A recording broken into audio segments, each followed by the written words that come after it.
Welcome to Bless Them Boys, an NFL draft podcast. We're one Saints fan and one Cowboys fan. One fan of who dat, one fan of dat win. We're here to give you weekly takes, game recaps, bad betting picks, game previews, and some Seinfeld references. In honor of the host being ready to punt on this season, this week's episode is brought to you by Toby Gowin, punter extraordinaire. More like Toby Go Lose. Yeah, with the way our teams are going. Gowin spent 1997 and 1999 with the Cowboys before joining the Saints for 3 seasons. And shout out to Brandon, because I did not remember this individual at all. So he then rejoined the Cowboys in 2003 before finishing out his career with the Jets in 2004. So he was on the upward swing, I guess. I'm Paul, the Saints fan. I'm Brandon, the Cowboys fan. We're your hosts. Now it's go time.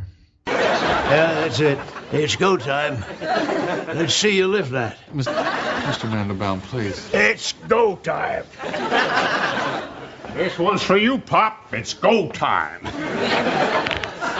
It's go time. You've been married 3 times. That's it! It's go time! It's go time. All right. A few housekeeping items. Boy, our teams need some housekeeping, that's for sure. Jesus. Okay, if you want to contact the show, you can do so via email. We are at blessdemboys, BLESSDEMBOYZ @gmail.com. Still on Twitter. Shout out to all the bots that are following us. We are killing it in the bot game right now. You ladies are awesome. We're at bless_dem_boys, capital B, capital D, capital B. If you want to follow us individually, I am at Paul Elliott, PAULELLIOTT _316. Brandon is at Ball from Grace. We are available to stream on both Spotify and Apple. So please leave a rating and review, subscribe, all that good stuff. Appreciate all the feedback. Tell your friends, tell your enemies, tell random strangers. Absolutely. All right, Brandon. We'll get into the show that is our 2 football teams here in a minute, but let's talk about something a little more pleasant. Yeah, because here at Bless Them Boys we can talk about other things. So, but enough about fish. I can discuss other things, What'd you get up to this week? Not too much. I did some prep trying to get ready for. Been trying to do some numbers for the college basketball season. So did a lot of that this week. I feel like we did something this weekend. We had Halloween since the last time we talked. That's true. Yeah, we did. So did trick-or-treating. I guess we'll talk about that later. And then we ended up finishing Shogun this week. So with our extra hour on daylight savings time, we finished Shogun. Yeah. I gotta tell you, the feudal Japanese really love to commit suicide. There's a lot of seppuku in this show. Is that seppuku? Is that the word for? Yeah, it's like the ritual honor killing yourself, where you cut your stomach open and then you have your friend chop your head off. My only frame of reference to that is Chappelle's Show. They made a kind of off-color joke on Chappelle's Show about something similar. So you don't say. Go figure. Man, look, 2000 that when Chappelle's Show was at its peak, it was something else. It was great. And then one of the things that I watched. So opening day of the college basketball season was Monday. So I since now we have these. We're on Flips and Rebet. Shout out to those apps if you're interested in sponsoring the show. We'd love to have you. So I placed a few wagers just to try to make it interesting for the day. Did okay on totals. The big one was the best one I had. Whatever the opposite of a bad beat is what I had in the St. Louis game, because I bet St. Louis under 79.5. Watching that game, they go on a little bit of a run at one point in the second half, and then there's about 2.5 minutes left. They score They're up to 78 points. And so I turned the game off. I'm like, okay, I'm watching this. That bet is lost. Okay. Well, I have the scoreboard up on ESPN as I'm working. I look over. There's 10 seconds left, and St. Louis still has 78 points. Wow. So I turned on for the final seconds. They somehow managed to not score for the last 2.5 minutes of the game. The bet cashes. Now, that is the opposite of what happened in the Brown-Siena games. I bet Brown -2.5 on one side, -3.5 in the other.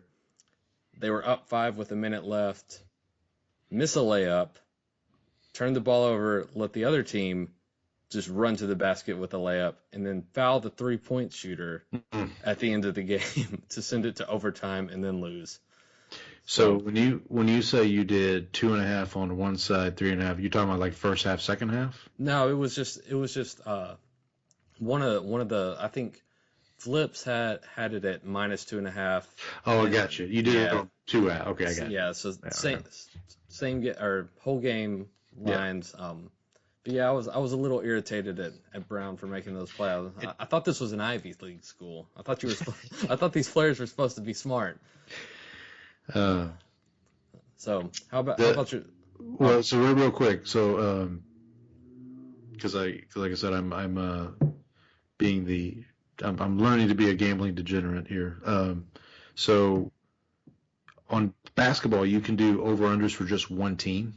Mm-hmm, yeah, you can do team totals as well. Team total, okay. Instead of like game totals. Game totals, okay. Mm-hmm. You can do that on NFL as well. Really? Yeah. I'll have to point that out. Help you dig further into the degeneracy. We're happy to have you here. All right. So for me, what did you get up to? Yeah, for me, so I finished. Wife and I finished Agatha All Along after we recorded last week. She had already finished it, and I stayed up and watched it. We did Halloween. Mm-hmm. Kiddos had a good time. My oldest is a big Pokemon fan. She went as Sprigatito. Okay. And then the youngest went as Glinda the Good Witch from. She's getting. I don't know how she became aware of Wicked. I'm sure probably the advertising. Yeah, through YouTube or whatever. And in fact, like last weekend or the weekend before, she just randomly out of the blue asked my wife, "Hey, can I watch Wizard of Oz?" And so of course we're like, "Yeah, sure." And she did make it past the black and white portion of the movie, but she tried. Well, that's good. An attempt was made. An attempt was made. Also watched Penguin. Last episode's coming up this week. Again, even if you're not a DC fan or a comic book fan, I highly recommend this show. It's very good. It's just very well done. I'm really excited to see how they kind of wrap up coming up this week. So I think that and the Lord of the Rings is probably ones that I'll put on my list to watch now that we finished Shogun. Yeah, I probably need to I need to watch Shogun. That's good. Yeah, I hadn't. I thought I was going to be better about watching NBA this year. And then, I just haven't. I watched a little bit opening night when I was in Nashville. We talked about it last week when I was in Nashville. I watched a little bit of that. But yeah, I need to get. I almost bit the bullet and got League Pass, but I just couldn't. I had that for a couple of years and enjoyed it, but I think I'm to the point where I'll just catch the odd game when I can at this point. Yeah. All right, so let's get into the football of a college variety first. Let me real quick go through my picks. This is. I saw your in the show notes. You had your record in there. I think this was the week you came back down to earth. Yeah, this was the week I was waiting for. 2-8 on the week. I had a couple of bad. I think I had a couple of bad beats. 52 and 48. I'm still turning a profit, but yeah, we're definitely. The profit is starting to Yeah, wind down a little bit. We're definitely on the downswing. Speaking of which, I need to make my picks for this week. But yeah, actually, we're going to talk about one of these games. So we talked about you talked about the opposite of I had a bad beat. The Duke Miami game. Duke was getting 20.5. They were up 17 in the second half and ended up losing by 22. Yeah, I caught a little bit of that second half, and like Miami was not putting them away at one point. I watched where Miami had gotten up, and I was like, it was still a close game at one point, and then I mean Cam Ward had a couple of like throws, like he'll put the ball in danger. That's one of the things that. One of the downsides with him is he's a little bit of a gunslinger at times. Yeah. He did that. Like he tried to keep Duke in the game, and then eventually I think the talent gap just eventually won out. Yep. And then of the 10 games, I laid the points in, let's see, 1, 2, 3, 4, 5, 6, 7 of the 10 games I laid the points. Mm-hmm.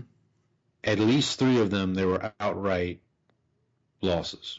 Clemson lost. They were 11.5-point favorites. Mm-hmm. Kansas State lost. They were 13.5-point favorites. Iowa State lost. They were 14.5-point favorites.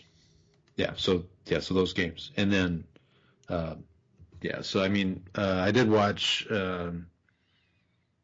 Ohio State beat Penn State. I really thought Penn State was going to get them this year, but I think one of the things is Penn State would get down into the red zone and then couldn't punch the ball in, and I think they started going for it. They were going for it quite a bit too. I think that just seemed like they were trying to win. They were playing to win, but they just couldn't execute when they needed to.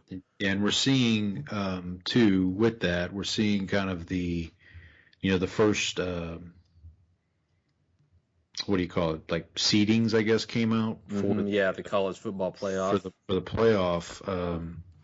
I don't have. I was trying to look them up, see if I could find them real quick. But so Penn State is one of those teams that now with that loss, they've kind of fallen out. I have a feeling Indiana plays Ohio State here in a couple of weeks. I have a feeling whoever loses that game is going to be the same thing. Mm-hmm.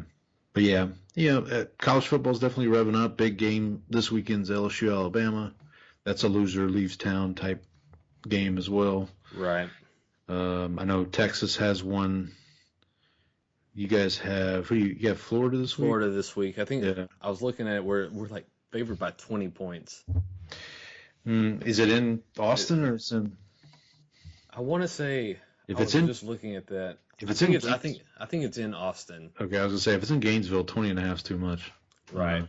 But it might be too much in Austin. But Florida is one of those weird teams where they show up. Shout out to former Louisiana Raging Cajun head coach Billy Napier, the head coach at Florida. It is in Austin. Okay. Okay. If you mentioned the playoffs, so I'm looking at the bracket right now. So the first round would be Tennessee at Indiana. Okay. In the 7-8 matchup. Yep. Ohio State against Boise State. That'd be a good one. Penn State. Imagine Genty running through the. Oh man, he's fun to watch. In the horseshoe, yeah. Mm-hmm. Penn State Notre Dame. That's a good one. Mm-hmm. And then Texas Alabama in a rematch of the 2009 national championship game. Well, I was gonna say in a rematch from last year, right? That was the UT beat Alabama last year, right? That was the game you and I watched. Yeah, that's right. When that was kind of Ewers coming out party a little bit. That's right. And then Bama went on that. But Bama did what they usually did: lose a game early and then go on to just look like Bama. Yeah.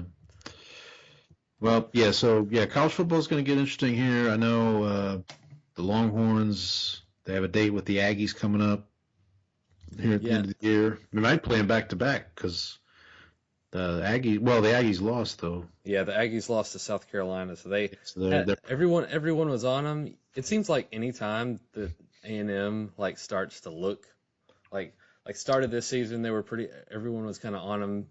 Then they go into that Notre Dame game at home and just completely soil themselves on national TV, so to speak. There were a couple teams like that. I mean, Clemson kind of did that this weekend. Everybody's like, oh, that first half against Georgia was more about Georgia than Clemson, right? And then they just lay an egg against Louisville this past weekend. So yeah. But yeah, all right. Well, let's move on to the professionals. Okay.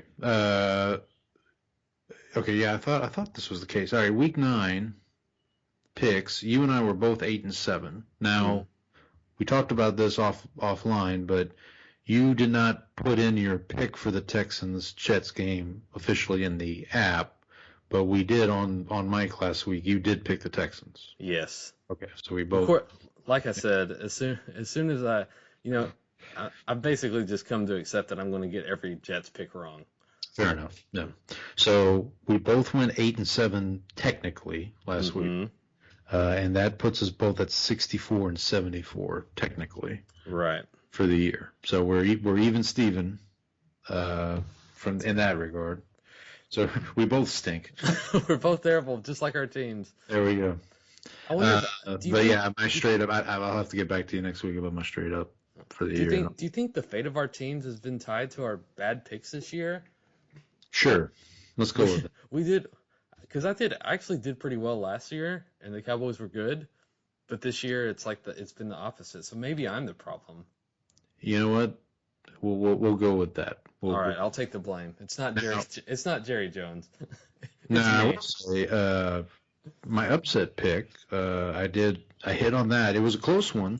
Had to go to overtime. Rams over Seahawks, but I am now 6-1 on my upsets. I actually got both. I think this is the first week I've gotten both. I got my upset, Rams over Seahawks. I'm 6-1. And my lock, which I tried to help you out by jinxing the Eagles, but unfortunately the Jaguars. Our attempts to jinx have not worked well. Yeah. So Eagles over Jags, I'm 3-4, so I'm getting closer to even Steven on my locks. And I will say the Vegas must have been with you on that Rams Seahawks pick, because it opened at half a point, Seahawks by half a point. Yeah. I think by the time I saw it was like Rams minus 1.5 or 2. Well, getting back to my ventures into degenerate gambling, I actually I got my first parlay, Jerry. Let me see here. I did a parlay I did Rams minus 1.5, minus 119, and I did Lions minus 2.5 against Green Bay, so the parlay was plus 228. Oh, nice. Both hit, so. There's a feather in your cap. And then going back to Eagles Jags, I kind of hedged it. I took the money line with the Jags for plus 255. Just in case. Yeah. But shout out to the Vanderbilt Commodores. I got hit that money line plus 255 against Auburn. The bowl eligible Vanderbilt Commodores. No. Yeah, I'm actually mad at myself. I was looking at the South Carolina game and I was like, man, if I had any guts, I would take South Carolina on the money line, and did not. What was it? I don't remember. I can't remember what it was. I can't even remember what the spread was, to be honest. I just remember looking at it before the game, and I was like, if I had any guts. I will say I did bet with my money or with my upset pick this week, and it did not go well. I picked the Bears to upset the Cardinals, but I forgot.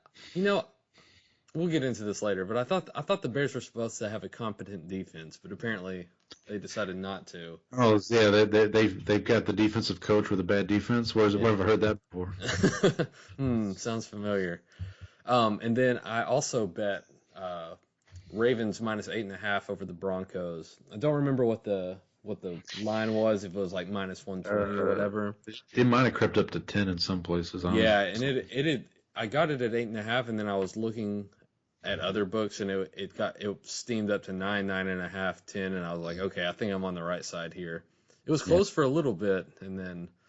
We can talk more about it here when we recap it, but All right. So speaking of which, let's get into the actual games. The actual games here. So real quick, the two teams on a bye, Steelers and 49ers. Let's go to the Halloween night matchup here. Ed Reed presents Jets 21, Texans 13. You and I both went Texans, so we both missed on this one, but because they were getting a half a point at least for what we bet off of. Go ahead. This game was not a thriller. I'm actually, from what I heard about the first half, it's probably better that we were out trick or treating at that point. So like we got home and basically I just watched the second half, but like from what I heard, the first half was ugly. It was Yamahama Fright Night out there. Yeah, it was one of those like, oh, the Jets really are bad. Like this is it. Like they've reached the bottom. I put in the notes, is this where they kind of take off from here? I'm still not sold. You're gonna have to do better than beating a overrated Texans team. There's a couple things against them, right? I mean, they're in a division where the Bills are 4 games better than everybody pretty at this point, and so they're not going to do that. I will say, and we can talk about this too, like the AFC malaise kind of in that wild card, like from the 6 and 7 seeds, it's going to be interesting coming down the stretch, I think. Right. But yeah, and then for the Texans, yeah, I mean they're lucky they're in the AFC South, I think, at this point. They're going to win that division by default, but like it doesn't. I mean, they're going to get Diggs is done for the year, but they're supposedly going to get Nico back this week. But like the offensive line's been terrible. Like I heard somewhere that over the last few weeks, Stroud's pressure rate is drifting up like to 40-50%, and like he's starting to be affected by it even when there's not pressure. Like how once you get hit a certain once you start to get hit a few times, like Texans fans know you don't want that happening to your quarterback, because eventually like it takes a toll on him if you get hit too many times. And like that's where I'd start to worry about it, is if they continue to just be a turnstile on the offensive line. Like that's going to have problems even if Nico comes back. Like I don't know, it depends on like how much is Nico going to help this offense now. Yeah, and how surprised were you that they did make a move there at the trade deadline? Yeah, I wonder how much the injuries that they've had factored into it. It's like we made some moves this offseason. We still need to look longer term. Maybe the deal that they wanted just wasn't out there. Maybe that's the case. Yeah. Maybe they weren't willing to go for a 4th for Jonathan Mingo. Yeah, about that. Huh? It's gonna be interesting. Like we'll talk about the Colts here in a little bit, but like that's the AFC South, man. If somebody could challenge the Texans if they just had a competent quarterback play. Yeah, if they could complete more than 50% of their passes. You want to take this next one? All right, LaRon Robinson presents Falcons 27, Cowboys 21. Dak, even before the injury, just hasn't looked like his accuracy this year hasn't been there, and that's like probably what's been the most concerning. Like the defense has been bad, but they've also been injured. They've been implementing a new system, so like you expect some of that, but the offense like never got off the ground. Like they were the most, like after the bye week last year, they were the best offense in the league, and so like the fact that they don't look effective at all. Anytime they move the ball, it looks difficult. They keep getting in their own way, penalties and everything. So like, I have no expectations for the rest of the season. At this point, I think I'd rather just put Trey Lance in and see what you got. Yeah. And then now we've got the Mingo trade for, I guess, like an upside. Like the thing that's been going around Twitter is like, oh, the Chiefs traded a 5th for DeAndre Hopkins, and the Bills or the Cleveland traded a 5th to get Amari Cooper. The Bills traded a yeah. Well, no, well the Browns talking about when they traded from Dallas too. So, okay. But either way, like, but the thing is, like, there's also the contract. Like Mingo's still on his rookie deal. So there's that too. I still think it's an overpay. Like I don't think like you should still not be paying that much for Mingo, but like just you still need to look at the contract. There's a contract and length of control aspect to it as well. But that said, I mean, you still overpaid for a guy who hasn't done anything in the NFL. So, sure, this will turn the season around. But yeah, Can I ask a quick? Yeah, go ahead. So Trey Lance, what's his? Is he on? He's a free agent after this year? Yeah, so you just see what you got in him. If you like him as a backup, maybe you let Cooper Rush walk, and this is your backup, or maybe he goes and finds someone. If he's good and he goes and signs with someone else, then you get a compensatory pick. Okay. Right. So the reason I asked is because I thought, well, if you play him and he plays well, maybe you can move him in the off season. But but to your point, you can get a compensatory pick. Yeah, that's. But like, there's no upside here. I'm sure McCarthy is fighting for a job, probably his next job at this point. Well, it's like he'll. I might mention him here in a little bit. All right, so hold that thought. you got anything else on this one? No, look, the Falcons, just real quick, to give them credit. We mentioned this last week. They're the class of the NFC South, which is not saying much, but they really are in the drive. They can really get into that contention if Detroit or Washington or Philadelphia. Well, they have a win over Philadelphia, right, from early in the year. So the 2 seed's not out of reach. Maybe the 1 seed's not out of reach. I mean, the Detroit doesn't look like they're going to lose anytime soon. But yeah, I think that's the difficulty is where's that loss for Detroit coming from.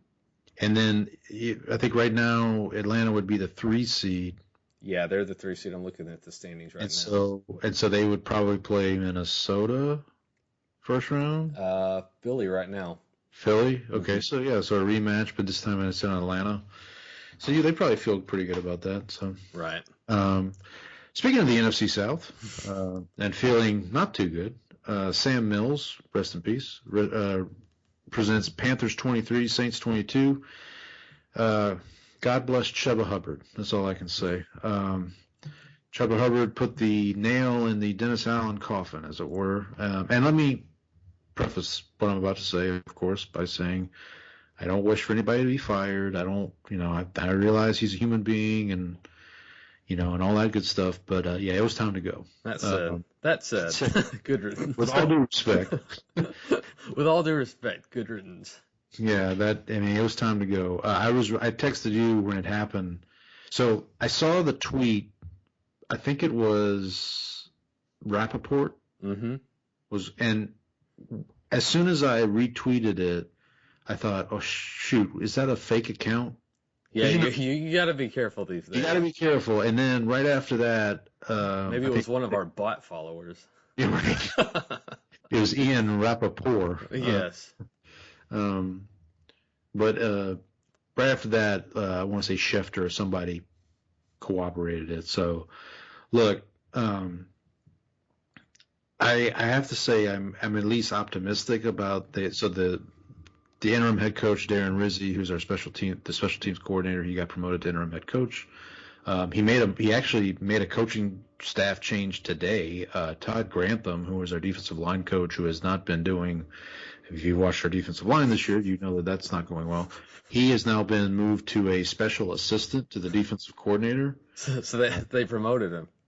Right. He failed upward. Yeah. He failed upward. And then I forget who. He's going to be writing copy next. Right. Well, I forget who. I forget who is actually running the. Oh, it's Bryant Young, former 49er. I believe Brian Young. When you're kicking in a skull. That's my protege. So look, I think I tweeted this to somebody today. I'm like, I have a feeling Darren Rizzi's going to screw up our top 5 pick. I'm not saying they're going to make a run. They're not going to win the next 8 and finish 10-7. But there are games in there where, like, if they play inspired, I mean, like the game, like, look, they play Atlanta this week at home. Like, I wouldn't be shocked if they won that game, right? And then they have Cleveland next week before the bye. You get that bounce from firing your coach too. Yeah. Like, teams tend to overperform a little bit after that, right? Yeah, I think, we'll see what happens. You mentioned McCarthy. I thought about this today. I was going to say, like, this is the reason I don't want McCarthy fired is because I don't want to risk that. Like, just let's get to the end. This is what happened. Let's clean house. Now, what I'm concerned about is Mickey Loomis, our GM.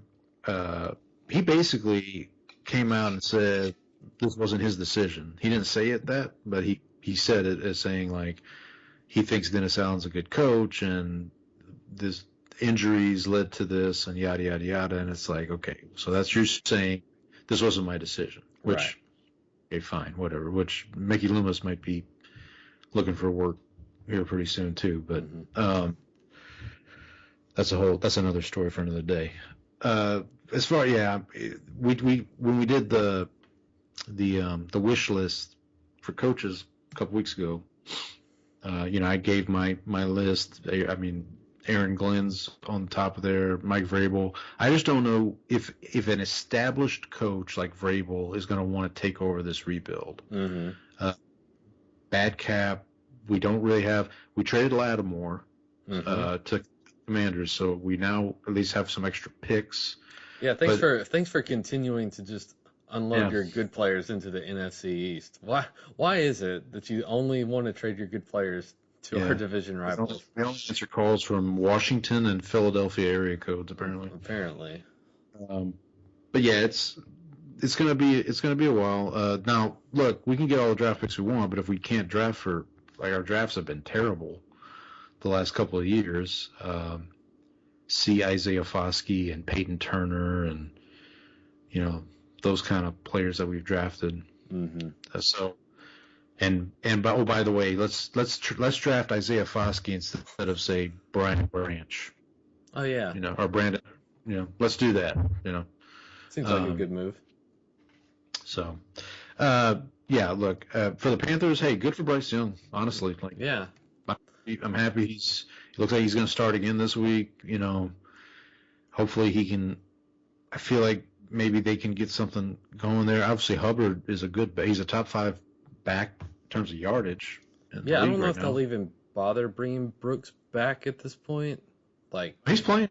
I heard. I think I heard today he's going to play in Germany this week. Okay, I saw that they had activated him because they had to, but there wasn't. I hadn't seen anything to confirm whether he would play. Yeah. Okay. Yeah, no, I thought I could have misread it, but I thought I saw that Canales said that they anticipate him playing this week. Oh, okay. But we'll see. I could be wrong. All right. Next up, we've got Elvis Doomerville presents Ravens 41, Broncos 10. Ravens offense basically just put a beat down on what we thought might have been the best defense in the league in the Broncos. Broncos hung with them for a little while. Bo Nix caught a touchdown pass and then after that, the Ravens basically just put on a clinic.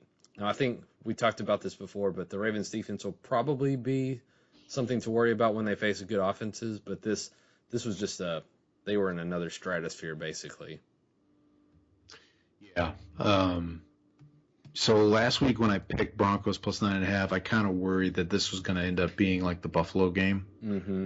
Where it's just Baltimore is on a roll.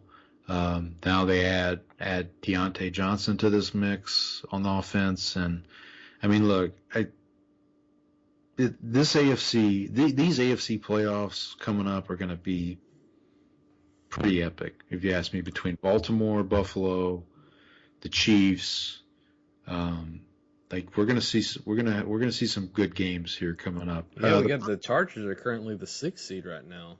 Right, yeah. Well, the Broncos are the 7th seed, right? Mm-hmm. Yeah, and you texted me this during the game. You said, could the AFC West get 3 teams into the playoffs? Now, technically, they're still there, but Baltimore did say, hold your horses. Hold your Broncos. Hold your Broncos, that's right. Look, I think Denver still has a chance. Knicks has to. I feel like Knicks is okay. Like he's not. I mean, look, he's a game manager type, right? You don't right now. Yeah. I mean, and I mentioned this when we drafted Coach of the Year. Like if they make the playoffs, I think Peyton should at least get some consideration. I think we'll get consideration, but I think part of the problem is that he's an offensive coach and they're built on their defense. That's true. that may be counted against them. Plus, I feel like there's just so many more candidates in front of him right now. Yeah. One of them might be Mr. Harbaugh, John Harbaugh. Right. All right, moving on here. Hey, we're good with that one. Mm-hmm. Moving on to Thurman Thomas presents kind of one of the thrilling games of the day. Bills 30, Dolphins 27. We both took the 6.5 with the Dolphins, so we both hit on that. I actually changed my pick back to the Bills when I put them in because I put money on the Bills. Now I regretted this decision immediately because I put that bet in, and then I got a newsletter, and it said it was basically Miami. Their offense exploits what is the Bills' defense's biggest weakness, which is middle of the field passing. That's what Miami does really well. And so I was like, oh man, I made the wrong decision here. But yeah, so I did end up changing that pick. So I got that one wrong. Do you want to talk about the Dolphins' offense, because the Dolphins are 2-6 at this point. A lot of that is the fact that Tua's been out, but their offense is basically reliant on Tua and what he does with the ball. But the problem is when your entire offense is built on that, and your quarterback is incredibly injury prone and could go out at any moment. Yeah. That seems like a problem. Yeah. What did they do moving forward? Because they hung with Buffalo, which I think is good. But it just feels like they're kind of a house of cards. Yeah, no, I completely agree with all that. I know there was talk. I heard talk a couple weeks ago, McDaniel might be in trouble from a job perspective. But I mean, I don't know. I would say, to me, obviously they're going to play the rest of the season out. Hopefully Tua stays healthy. And if he can prove to you, I think it's more important that Tua can prove to them, hey, I can stay healthy, I can protect myself. Because if that's the case, then you can go into next season and saying, all right, let's make sure we fortify the offensive line, make sure we've got, we got our everything in place, and then I make sure you have a good backup. You can't go with Skylar Thompson as your backup. Right. And I you think need to have the problem with this is I think this team is really expensive. You got Tyreek, you've got they just signed Tua to an extension, didn't they? Right before the season, I think. Yeah, so Tua, you've got Jalen Waddle still on his rookie contract, but you've also got Jalen Ramsey on the other side of the ball. So they've got some players that are pricey, and if this is it may be a struggle to try to add something to this. They also have Saints legend Teron Armstead at left tackle. Your cousin Tanner Connor at tight end. Oh yeah, that's right. He's there. So my story about this game related to gambling on Underdog, I did Tyreek Hill 2 or more touchdowns and Taysom Hill 2 or more touchdowns. For a 200 times. Man, you were cranking the odds up on that one. And obviously, Taysom scored a touchdown in the Saints game, but Tyreek did not. He did not. Did not find the end zone. For Buffalo, we just talked about it kind of with Baltimore. I'm just ready. I'm just really ready for these playoff games. Mm-hmm. We're pretty much guaranteed we're either going to get Buffalo, Baltimore, or Buffalo, Kansas City, or Kansas City, We're going to get one of those permutations. Mm-hmm. Buffalo's defense still worries me. That's going to be my biggest concern heading into the playoffs. I'd like to see him make a run, but just that defense is might be a problem. Real quick, because I think we talked about this last week, but just to talk about it again. Buffalo's schedule tightens up here. They go at Indianapolis this week. Then the big game next week is home for Kansas City. Mm-hmm. Have their bye. And then their December is 49ers at home, at the Rams, at Detroit. And then they finish their last 3 games, 2 Patriots with a Jets sandwiched in the middle. Mm-hmm. So their next couple of weeks are going to be tough. And obviously with the big one against the Chiefs, Chiefs and 49ers back to back. They have their bye in between though, but those will be fun games. yeah, definitely. But I think for Buffalo, to your point, the big thing is let's get our defense right. Let's make sure Josh Allen's healthy. His chemistry, him and Amari Cooper seem to be getting them on the same page. Keon Coleman's coming along. Cooper sat out this week. Oh, did he? Yeah, I didn't realize that until after my fantasy game had kicked off, and he was marked with an O. I still won, though, so yeah, silver lining there. There you go, buddy. All right, moving along here. Carson Palmer, former, he won the Heisman Trophy? I think so. Okay. Mm-hmm. At the very least, USC alum Carson Palmer presents Bengals 41, Raiders 24. We were both plus 7.5 with the Raiders, so a miss for there. You still out on the Bengals? It's just until they prove to me that they can get a stop against somebody who's not like this team turned to who was it, Desmond Ridder, who they signed off the street, like that's Falcons legend Desmond Ridder. Thank you. This team is a circus. Like it's great that Joe Burrow can still light teams up. He had like 5 touchdown passes in this game. Yeah. And hit the over for me. Thank you, Joe. But I'll give me a few more weeks and then let me see them continue to play against like actually competent teams before I'm willing to throw this team back into the playoff mix. They got a big one tomorrow night at Baltimore. Yeah, that should be a good game. The first one was really good. Just kind of hope that one this one plays out at least kind of like the first one did. Yeah, their schedule goes at Baltimore. Then next weekend they go Thursday night to Sunday night. Mm-hmm. They have Sunday night at the Chargers. Bye week. Steelers, home for Steelers. Monday night in Jerry World against Cowboys. Mm-hmm. At Tennessee on a short week, and then home Browns, home Broncos. Oh, the home Browns is a Thursday night. Then Broncos and then at Steelers to close out the season. They got 2 Thursday night games. Yeah.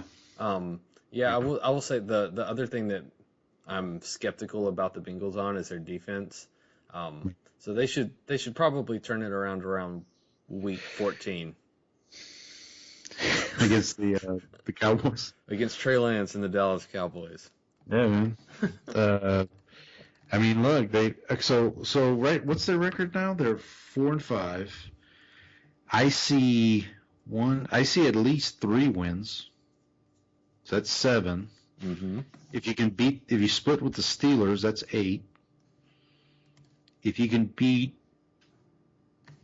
the if you either win this week against the Ravens or next week against the Chargers, that's 9. That might get you in. Yeah, and I mean they're a game out of the wild card right now. Denver's got that 7th wild card spot, and they're only a game behind them. So it's not out of the question that they get in there.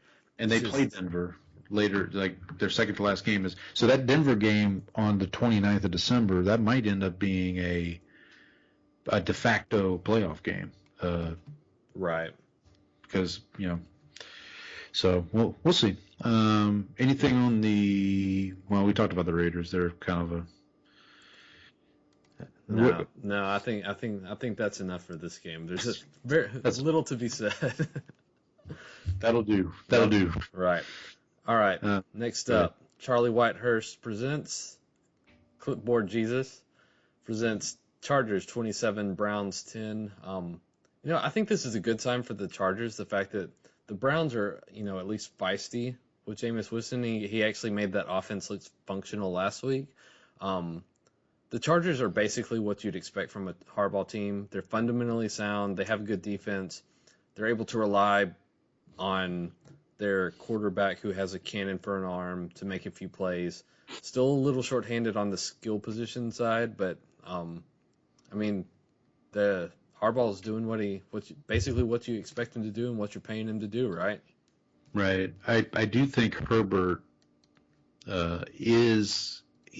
it feels like they're getting something going with him. You know what I mean? Like he feels he's getting a little more comfortable. I know he's playing hurt. I mean, he's had injuries, but it feels like he's getting a little more comfortable. And their schedule's gonna. They got Tennessee this week. We talked about they play the Bengals next Sunday night. Then they host the Ravens on a Monday night. Harbaugh Bowl. Harbaugh Bowl, right before Thanksgiving. That's hard to say. Harbaugh Bowl. Yeah, it is. And then they go after Thanksgiving. They play at Atlanta, then at Kansas City, home Buccaneers, home Broncos, and then they finish off at Patriots and then at the Raiders. So they're at 5-3 right now. It could be some tough sledding, maybe, but they're definitely in the mix, though. And if I'd be surprised if they didn't make the playoffs at this point. Yeah, especially given kind of the teams below them. Like there's the Bengals, the Broncos are still down there. The Colts and the Jets, and the Jets are 3-6 at this point. I don't even know if you want to include them. I mean, yeah, that's true. Yeah, so. Everyone below Cincinnati is kind of someone I'd kind of count out at this point. That's fair. That's a shame. All right, moving on to nothing on the Browns. We don't want to. I guess Jameis' time is up. No, I think that's more a sign. I think I'd put that more on the Chargers defense than I would the Browns offense. I still think Jameis will be, serviceable for him. After we talk about Titans Patriots, I'm going to ask you a question. Just remind me. Okay. So let's move along here. Jeff Hostetler, presents Commanders 27, Giants 22. You hit on this one, -2.5 with the commies. I went +2.5 with the Giants, so that's a shame. The Giants, close but no cigar. That's kind of been the story of their season, hasn't it? Yeah. So this is another team where it's like I think Dayball's safe. I think so. I think Danny Dimes is not safe. No, that's exactly right. I think it's a case of it'll come down to how much does the ownership group give him a chance to kind of either draft someone that he likes, because when he came here, he was basically handed Daniel Jones. Does the ownership say, okay, you did what you could with what we had. Now we'll let you kind of play it out because they've been functional. They've got Malik Neighbors there now. They've got a couple of other wide receivers that are good ancillary pieces. I think the defense isn't awful. So I think there's pieces there. And I think you could probably talk yourself into hey, what if we give Dayball a chance to bring in his guy? Right. So I feel like there's a chance that he gets to. He's not necessarily on the hot seat. Do you think? Based on what happened this past draft season, feels like the Giants, if they're going to make a change, which it feels like they are going to make a change of quarterback, it's going to be through the draft, not bringing free in agency. That's probably what I would expect. Let draft a young guy, and then the reason I asked that is because if you were a free agent quarterback, and I don't know who is off the top of my head, but if you were one, would you look at the Giants and say, yeah, that seems a pretty attractive spot? I mean, you just mentioned you have Neighbors. Darius Slayton's played. I can see that and be a reasonable. And then if you've also got the fact that you'd be in the New York market, that right. might be something that you could use. That could be a hindrance, though. Not everybody's made for that market, right? So we'll see what Trey Lance does after he starts the rest of the games for the Cowboys. So Shador Sanders, right? There we go. QB1 for the Giants. I will say I did while we were chatting, I did look it up, and Dak did have a avulsion, which is the tear the meat off the bone injury. So they said the timeline is typically more than 4 weeks. So at this point, why don't you just shut the guy down? That's gotta hurt. I don't care where you're from. That's right. All right.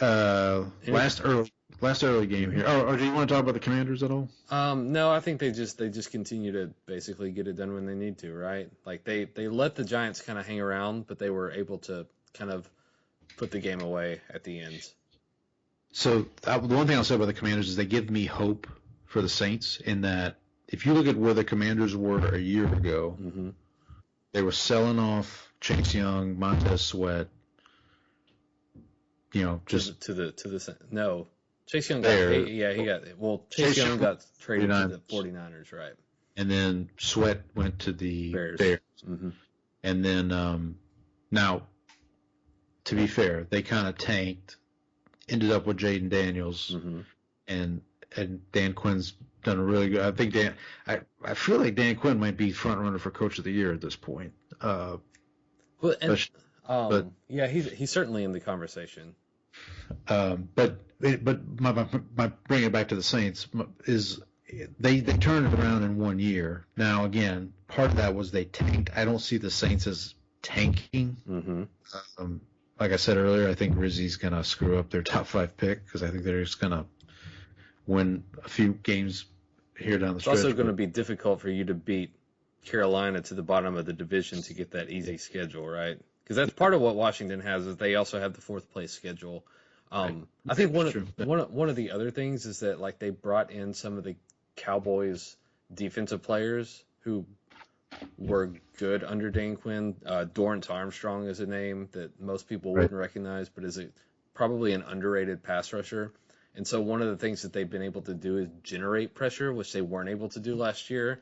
Like Chase Young, for all his for his the draft capital used on him, like wasn't necessarily a great pressure player. But Quinn also is able to get the most out of those guys because he sort of leans into the chaos mode with his defensive line, kind of sends them lots of twists and stunts, and basically like let's just try to.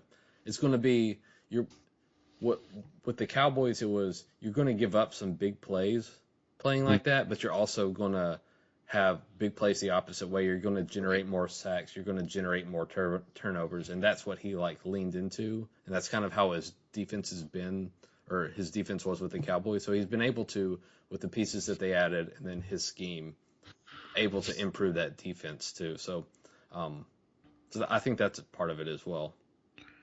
Yeah. Okay. All right, last early game now. Vashante Shenko presents Titans 20, Patriots 17. This game went to overtime because why not? Of course, because Drake May made the backyard football play of the season, right? Gotta love the Drake. I honestly didn't watch any of this. It was one of those things where I think when I saw, I was like, wait, how did this game get to overtime? Like I said, this is a wouldn't raise the blinds game. If these teams were playing in my backyard, and it's funny because this is the matchup that sent Tom Brady away, ended his career in New England, right? Because he had that the pick six in the playoffs. Sure, against Tannehill. That's right. The Mike Vrabel. So one thing I will mention, I wanted to mention this earlier. So I tweeted out from our account on Sunday. I was like, "Yep, here's the 4 games I got on the TV. Here's the 4 games I got on the tablet." And then as the games were starting, I realized that I had a double. Bengals Raiders were on both screens. And the game I was missing was, I think, Commanders Giants. And for some reason I couldn't get it. I couldn't crunch the numbers, Jerry. But I bring that up just to say Titans Patriots is probably the game I should have just said, nah, to hell with this. Nobody needs to watch this. Yeah, nobody needs to see this. Look away, I'm hideous. The man's a goblin. All right, late games. Antrell Roll presents, I think, kind of a surprise game of the day. Cardinals 29, Bears 9. Only in the fact that I really thought the Bears. I mean, we talked about this earlier a little bit. Like, I really thought the Bears would kind of, after that Hail Mary loss, they'd show up, have a little moxie to them. Want to prove that they're defense is competent and not full of imbeciles. Yeah, but then, well, here's what happened. Now, on the flip side, the Cardinals, your first place, Arizona Cardinals, That's right. in the NFC West, as we all predicted, the season started. Good on them. I mean, good on them to be where they are, and for Jonathan Gannon to, look,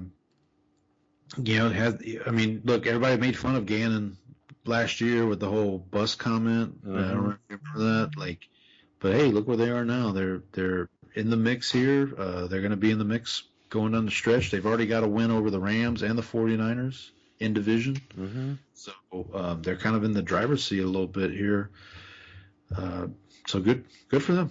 Yeah. And I'll say, for the Bears, I think part of that is I think Caleb's been holding on to the ball a little longer, and then this offensive line is also bad. I think I kind of forgot about how bad they were.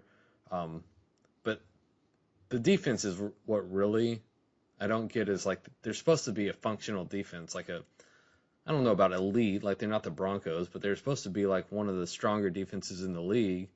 And then they give up a 60-yard touchdown run to end the half to Amari DiMercado, who I think that's the name of a Mexican food restaurant I used to eat at in college. And so that's try the salsa. Yeah, I like salsa. I like saying salsa. What about salsa? You have the salsa, then you need the salsa. Yeah, so I think that's where what was really disappointing in this game is they drove down the field to start the game a few times against what's a pretty bad Cardinals defense. Couldn't get into the end zone, so they kicked field goals, and then the defense just couldn't get stops. And then basically with that touchdown run, the game's over at the half, really. Yeah. So we should mention, I forgot, I wanted to bring this up with the Bengals. The Bears did trade Khalil Herbert to the Bengals. Bengals have been missing a running. Yeah, Zach Moss is also, I think, out for the year, too. Yeah. Well, yeah, they lost Mixon in the offseason. They brought in Zach Moss, and he, to your point, got injured. For the Bears, so they're going to go. So they were, looking like, hey, they might. I mean, there was real discussions for a while of the NFC North might get all 4 teams in the playoffs. Mm-hmm. And here are the Bears. Now they have the Patriots this week, and then they have they play all 3 of their division rivals in a row. So Packers, Vikings, and then at Lions on Thanksgiving. Then they play the 49ers. Then they play the Vikings and the Lions again back to back, and then the Seahawks. So this is gonna get tricky here for the Bears, and Eberflus might be looking for another job. The name I heard was Cliff Kingsbury. Because he has that relationship with Caleb. That's true. Yeah. And I will say this is also to bring it back to what we talked about before was when the Bears were starting to put together some wins. You also pointed out that all the teams that the Bears had beat to that point were 1-win teams. Yeah. So it's starting to look like that was something that we might have paid a little more attention to. A little fool's gold there. Yep, exactly. You got anything else on this one? Nope. Like I said, good for the Cardinals. Yep. Happy that they're back in the hunt there. All right. Next up, we got Hugh Douglas presents Eagles 28, Jags 23. The game that was flexed out of Sunday Night Football. This was your lock.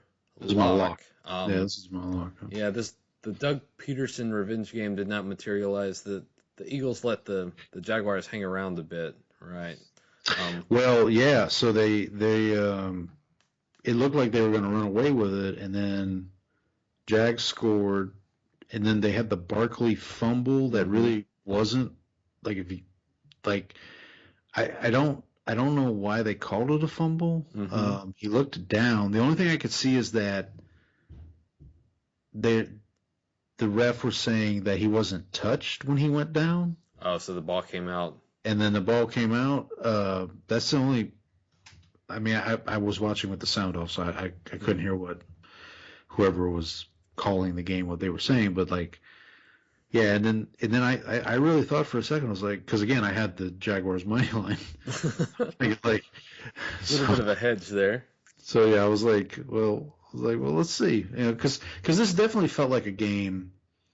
Because the Jags last year, every once in a while, would kind of outplay their skis. They're gonna outplay get out over their skis a little too much. Yeah, and then the Eagles would kind of come back down to their competition a little bit. So this felt like a potential for that. Mm-hmm. But yeah, now the Eagles, since they're bye, they haven't lost.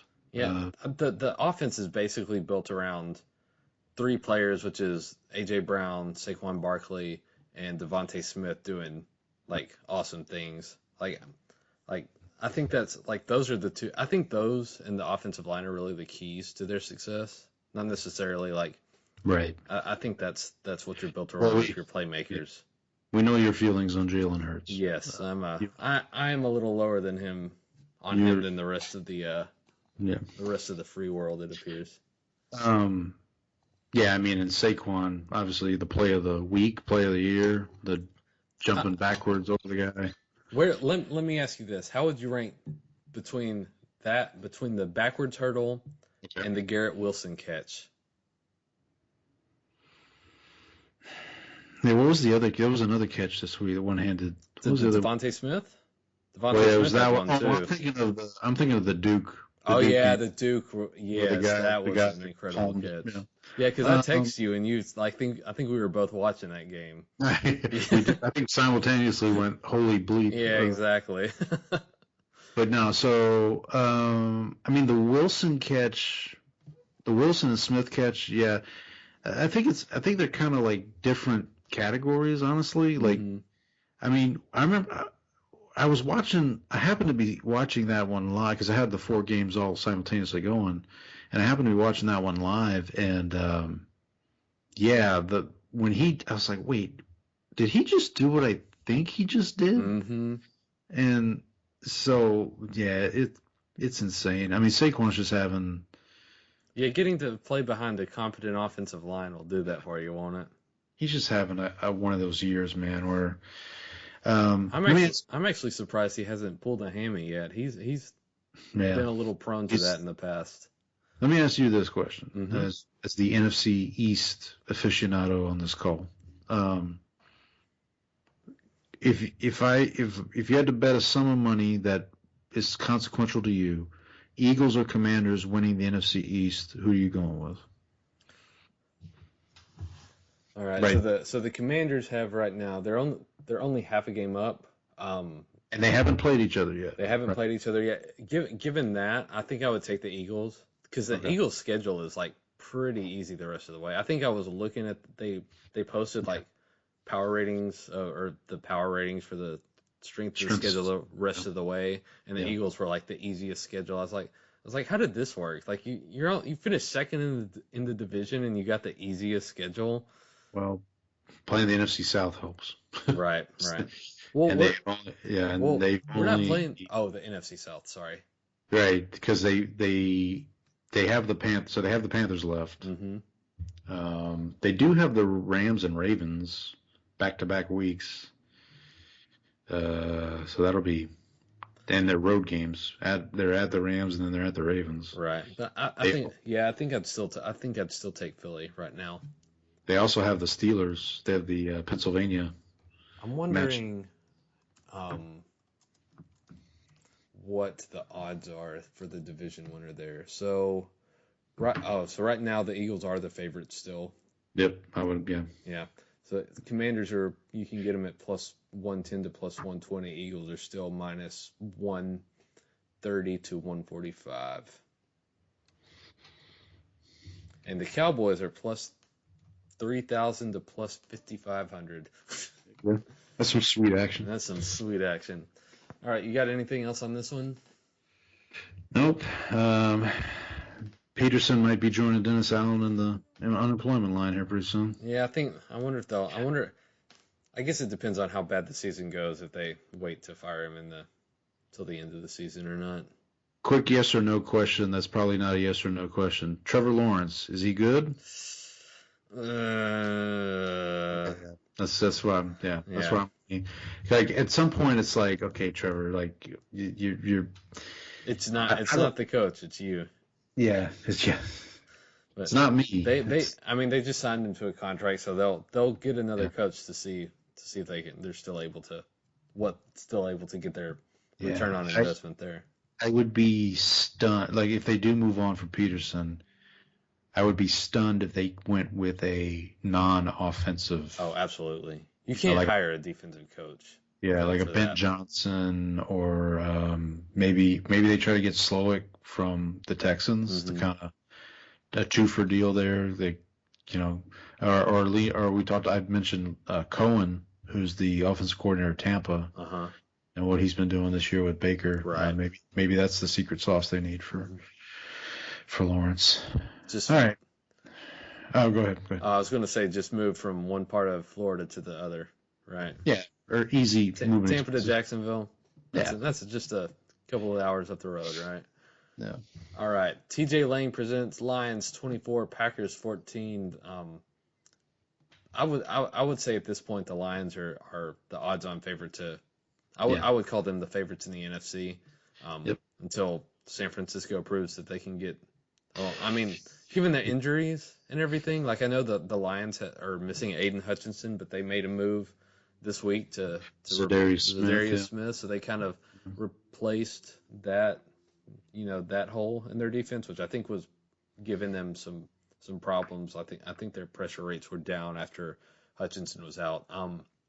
But yeah, they're basically able to go play any kind of football you want. They went on the road against a division opponent, playing in the rain, and just massacred Green Bay. Like they just took them apart.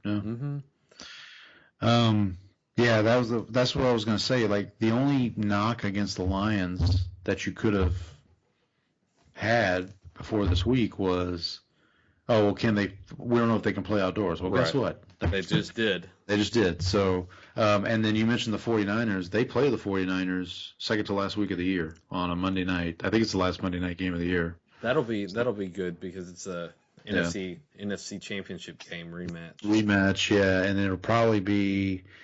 It could be. I mean, the Lions could have the division wrapped up.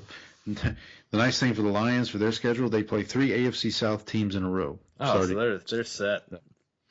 They go to Houston this week, so hey, we could actually go see them if we wanted to. Oh yeah. They're Sunday night. That's a Sunday night game this week, and then they host the Jaguars, and then they go to Indianapolis before their Thanksgiving Day meet up with the Bears. I gotta say, those seem like winnable games to me. I mean, the only games on their schedule left that are questionable, they play the Bill. They host Buffalo. That could be a Super Bowl preview. December 15th, and then we mentioned the 49er game, that Monday night game, and then they close the season. It would be kind of cool if their last game of the year is hosting Minnesota. It'd be kind of cool if that game was like for the division, but I don't see that. It's hard to see Minnesota being good enough to being able to put together the sort of wins that Detroit's probably going to be able to put together by then. Yeah, we'll see. All right, the last late window game, the other Kurt Warner with the C. Presents probably one of the better games of the day. Rams 26, Seahawks 20 in overtime. I think so. You talked about you're not sold on the Bengals making a run. I am sold on the Rams making a run. They are getting healthy at the right time. They've got Jared Verse. As long as Puka doesn't throw another punch and get thrown out of a game. I always love the guys who punch the helmet, right? Right. Well, so again, I didn't have the sound on, and I just saw Puka running off, and I'm like, oh no, did he get hurt again? And then it's like, no, he just threw a punch at a guy with a helmet on, and they tossed him out of the game. But I really think the Rams. Now this is helped a little bit by the NFC. So we talked about I think they can sneak into that 7th seed It's going to be tough. Yeah, it's going to be tough because you've already got the 4 division leaders, including Arizona there. Then you've got Minnesota, right, Philadelphia, and Green Bay ahead of them. Right. I think they're probably better than the Bears at this point. Like the Bears are also 4-4, but the Rams, I think the Rams are better. But the one thing the Rams have in their favor right now is they have a win over the 49ers. Mm-hmm. Now they lost to both the they lost to both the Bears and the Packers. Mm. So that's going to come back to probably bite them, right? If they get into those tie-breaking situations. They also have games coming up now. In terms of their schedule, they host that's the Monday night game this week. They host Miami. They go to New England. They go to New Orleans here in a couple weeks. And then they got to play the Bills. They got to host the Bills on December 8th, and then turn right around on Thursday and go to San Francisco. That's a tough turnaround. That's tough. And then the following week they go to New York and play the Jets. Yeah, so, it's going to the window's kind of narrow. They're going to have to play really well and hope things break right for them a little bit as well. I guess what I would say is they're going to be competitive, right? As long as Stafford's healthy, as long as Kupp and Puka are healthy. Mm-hmm. You mentioned Jared Verse, probably the front runner for offense or for defensive rookie of the year. Kyron Williams has been good. Kyron Williams is good. I wouldn't count them out. But their only path to the playoffs at this point, to your point, maybe the division, mm-hmm. and they're kind of behind the 8 ball there because they've already lost to Arizona. Mm-hmm. Also, so yeah, and Seattle's sort of fading at this point, right? Yeah, they're a tough one to figure out. I know that's McDonald. It's his first year. Mm-hmm. I'm not surprised they've performed as well as they have up to this point. Well, I think we talked about I predicted them to start 3-0 and then finish 7-10, so they're kind of following that path, mm-hmm. right? Yeah, if nothing else for the Rams, it's a good win for them. Maybe they can string a couple together here, make a run at it. And then if they get in the playoffs, who knows? I mean, with that pedigree that they have, maybe they can steal a win mm-hmm. somewhere. One of the teams fighting for playoff positioning with them played in the Sunday night game. Brought to you by Josh Freeman. Vikings 21, Colts 13. Vikings get back on track after dropping their last 2 games. Colts offense put in Joe Flacco after Anthony Richardson was a little too tired. Didn't really look much better. Flacco completed 60% of his passes instead of 31%, like Anthony Richardson had the prior week. Right. Very Anthony Richardson-esque numbers from Flacco. Yeah. So any big takeaways from the Colts now? I know we kind of talked about he was probably their best option for getting this turned around, but it's comical because like now it's like, well, hell, maybe they just go back to Richardson. Right. Can you turn around that quickly and just say, actually, we made the wrong decision here? It feels like the Seinfeld where George quits his job and then pretends he didn't quit. You know? Exactly. You just have to act like it never happened. Oh no, we didn't say he was going to start the rest of the season. No, I was just joking. The Colts are one of these classic teams that, like, I put them kind of in where I had the Saints earlier in the year, which is I'm not going to be surprised if they win, and I'm not going to be surprised if they lose. Right. Because they definitely have the talent. I mean, obviously Jonathan Taylor. They have Michael Pittman, Alec Pierce. Josh Downs. And like, Mitchell.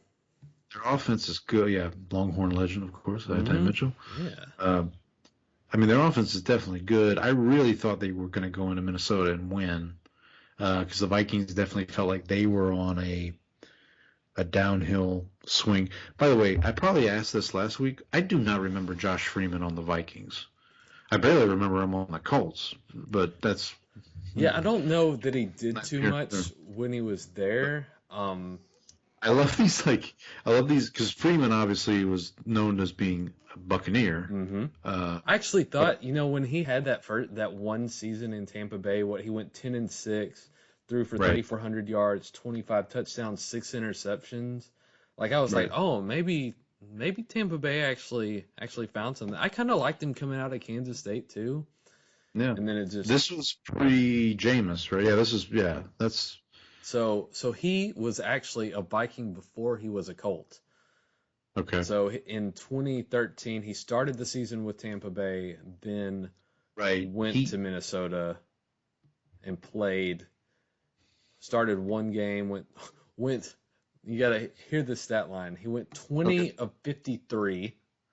Nice. So also Anthony Richardson-esque for 190 yards, no touchdowns, 1 interception. Did you say 190 yards? 190 yards on 53 passes. Almost choked on my drink there. 3.6 yards per attempt. Jesus. So that would have been the year before Tampa drafted Jameis. Right. They traded him or got rid of him, and then and then you get drafted Jameis. So for the Vikings, I honestly don't know what to make of them. I feel like they're going to be in the mix going forward. Their defense is still good. Mm-hmm. I mean, Flores has got them playing well. I mean, for them, like a lot of these teams, it comes down to their quarterback, right? If Darnold plays like he played at the beginning of the year, then they're going to be just fine. If he starts to become Sam Darnold of old, then might be. Yeah, you wonder when if the clock is going to strike midnight and he turns back into a pumpkin, right? Well, he had a couple moments this season, right, where it's like, oh, there he is. Yep. There's Sam Darnold. Yeah, it's still lurking in the background, waiting to pop out. Yeah, but I mean, listen, Justin Jefferson's he can make up for a lot of quarterback shortcomings. I mean, is he the best receiver in the NFL right now? I mean, he's on the short list for sure. Oh, yeah, he's in the conversation. Chase is up there. I mean, before the season, you could have said CD. Like CD's numbers last year, when you looked at him compared to other, I mean, Tyreek's up there probably too. But he's definitely in the conversation. Yeah. Anything else on the Sunday nighter? No, that's it for me. All right, Monday night. So we mentioned the Buccaneers earlier. Mm-hmm. Buccaneer legend Josh Freeman. This Monday night game, brought to you by Anthony Becht. Chiefs 30, Bucks 24 in overtime. I'm going to be honest with you, Brandon. I watched maybe the first quarter of this game. Mm-hmm. Dozed off, as I tend to do, and when I woke up, everybody was complaining that Tampa Bay should have gone for 2 at some point. So yeah, so I actually was catching the end of this because, like I said, I was watching. It was college basketball opening night, so I had a lot of those games on. You had your bookie slips out. Exactly. I was watching. I was wheeling and dealing. And then so like I had the game on. I had the Manning cast on, and so I was watching it, and I think what was it? So the Bucks were down 24-17, correct? They get the ball back. Yes. Yeah, they get the ball back, and they're starting to drive. And at this point, I'm like getting ready to go to bed, and I was like, do I really want to stay up and see if they finish this drive off? And I was like, no, I'm going to assume they lose because they'll either fail on this drive, or if they succeed on this drive, then they're going to go to overtime. I just assumed that they would kick the extra point. And so I was like, I'm just going to go to bed. So then I woke up the next day to basically the same sort of arguments that you were seeing was, should the Bucks have gone for 2? Right. I will say props to the Bucks for hanging tough. Like, they're still missing their 2 best receivers. Being able to play with what's been a tough Chiefs defense. Spags is a good defensive coordinator and has had. I mean, I think the Chiefs defense has really been the story of the season this year for that team, given that Mahomes' numbers are not what we're used to seeing. We talk about how the Chiefs are like just waiting for the playoffs, but do we start to worry about them just letting teams hang around every single week? I know they're winning every week. Yeah. They're escaping, but is there a point where we start to say, okay, maybe there's something off? Like the injuries are part of it. I know they added DeAndre Hopkins to kind of replace the wide receivers that they've lost, but what do you think, Paul? Yeah, I think I definitely see where you're coming from. Like if they're letting these teams, if this is the Buffalo game, right? Mm-hmm. And they just let Buffalo kind of hang around, is the ending different? Where I kind of land on this is as I've all season I've just been for the Chiefs. It's just get to the playoffs healthy, ready to go. You've got Hopkins now in the fold. Pacheco's going to come back at some point. It looks like Kareem Hunt's still playing at a serviceable level. Right. And then Kelsey seems to be kind of rounding into form a little bit. I mean, if Spags, if his defense can kind of keep them afloat as long as needed, I think they're going to be fine. I do worry a little. I guess I do worry about because that's what it's going to be, right? Like when you're trying to three-peat like the Chiefs are, it just comes down to like something silly, right? Mm-hmm. There's going to be a game in the playoffs where it's like this. Something happens, some kind of twist of fate happens where maybe that's what loses. It's kind of like when the Patriots had the undefeated season in 2007, mm-hmm. right? You just they get all the way to the Super Bowl and David Tyree catches the ball on his helmet. Right. Yeah, like I feel like we're getting to that point with the Chiefs where it's like it's just going to take some weird bounce of the ball is going to happen. Yeah, it's going to, or just some team just playing out of their skulls to beat them. Because I don't think the Chiefs are going to beat themselves at this point. I'm really impressed with them because you would think a team going for a three-peat like this, maybe they kind of take a foot off the gas. Try to save a little energy, really. Yeah, and they're just finding ways to win every week, mm-hmm. and it's really impressive to say, Spags used to be the defensive coordinator for the Giants. So I know he used to be the defensive coordinator for the Saints too. I've talked about that. Yeah, so Dak's rookie year, like he lost both games against the Giants, and Spags was the defensive coordinator. And like ever since Spags left, the Cowboys have basically owned the Giants when Dak has started. So and that was when he had the NASCAR package, mm-hmm. right? When he had like Strahan and OCU maneuver. No, Dak's. We're talking about this was later, so like 2016. Oh, okay. Yeah, so this is post Strahan. Mm-hmm. Exactly. All right. That wraps it up for this week. Paul, I don't know about you. Do you feel a draft? I feel a draft. I feel a draft. Let's change tables. Get out of here. We have a booth. All right. This week we'll be drafting Super Bowl winners. How do you want to decide who goes first this time? Well, let me ask this question because I think when I first proposed this draft, because normally we do 4 each, right. 4 picks each. When I first proposed this one, I said, well, what if we did 7 each because that's the number of playoff teams. Now that doesn't mean you necessarily have to. Like all 7 of your teams don't have to be from the NFC or the AFC. Like right, you can just go back and forth on them. And we may end up with like between us, we've drafted 9 AFC teams and 6 or 5 NFC teams. Yeah, we can do it that way. Okay. I feel like I've gone first the last couple times. Okay. I can take it. If you'd like to go first, I will acquiesce to you. Okay, so this leaves me in a bit of a bind here because I think there's 2 teams that I really like.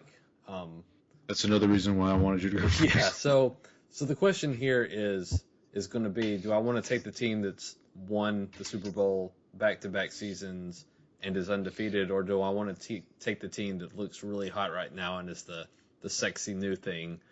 I think I'm going to go just for personal interest and because I think it's more fun to be a little different. I'm going to take the Lions. Okay. You could also think of this as the teams you are now going to root for because our teams suck. Yeah, and exactly, and so I said I had a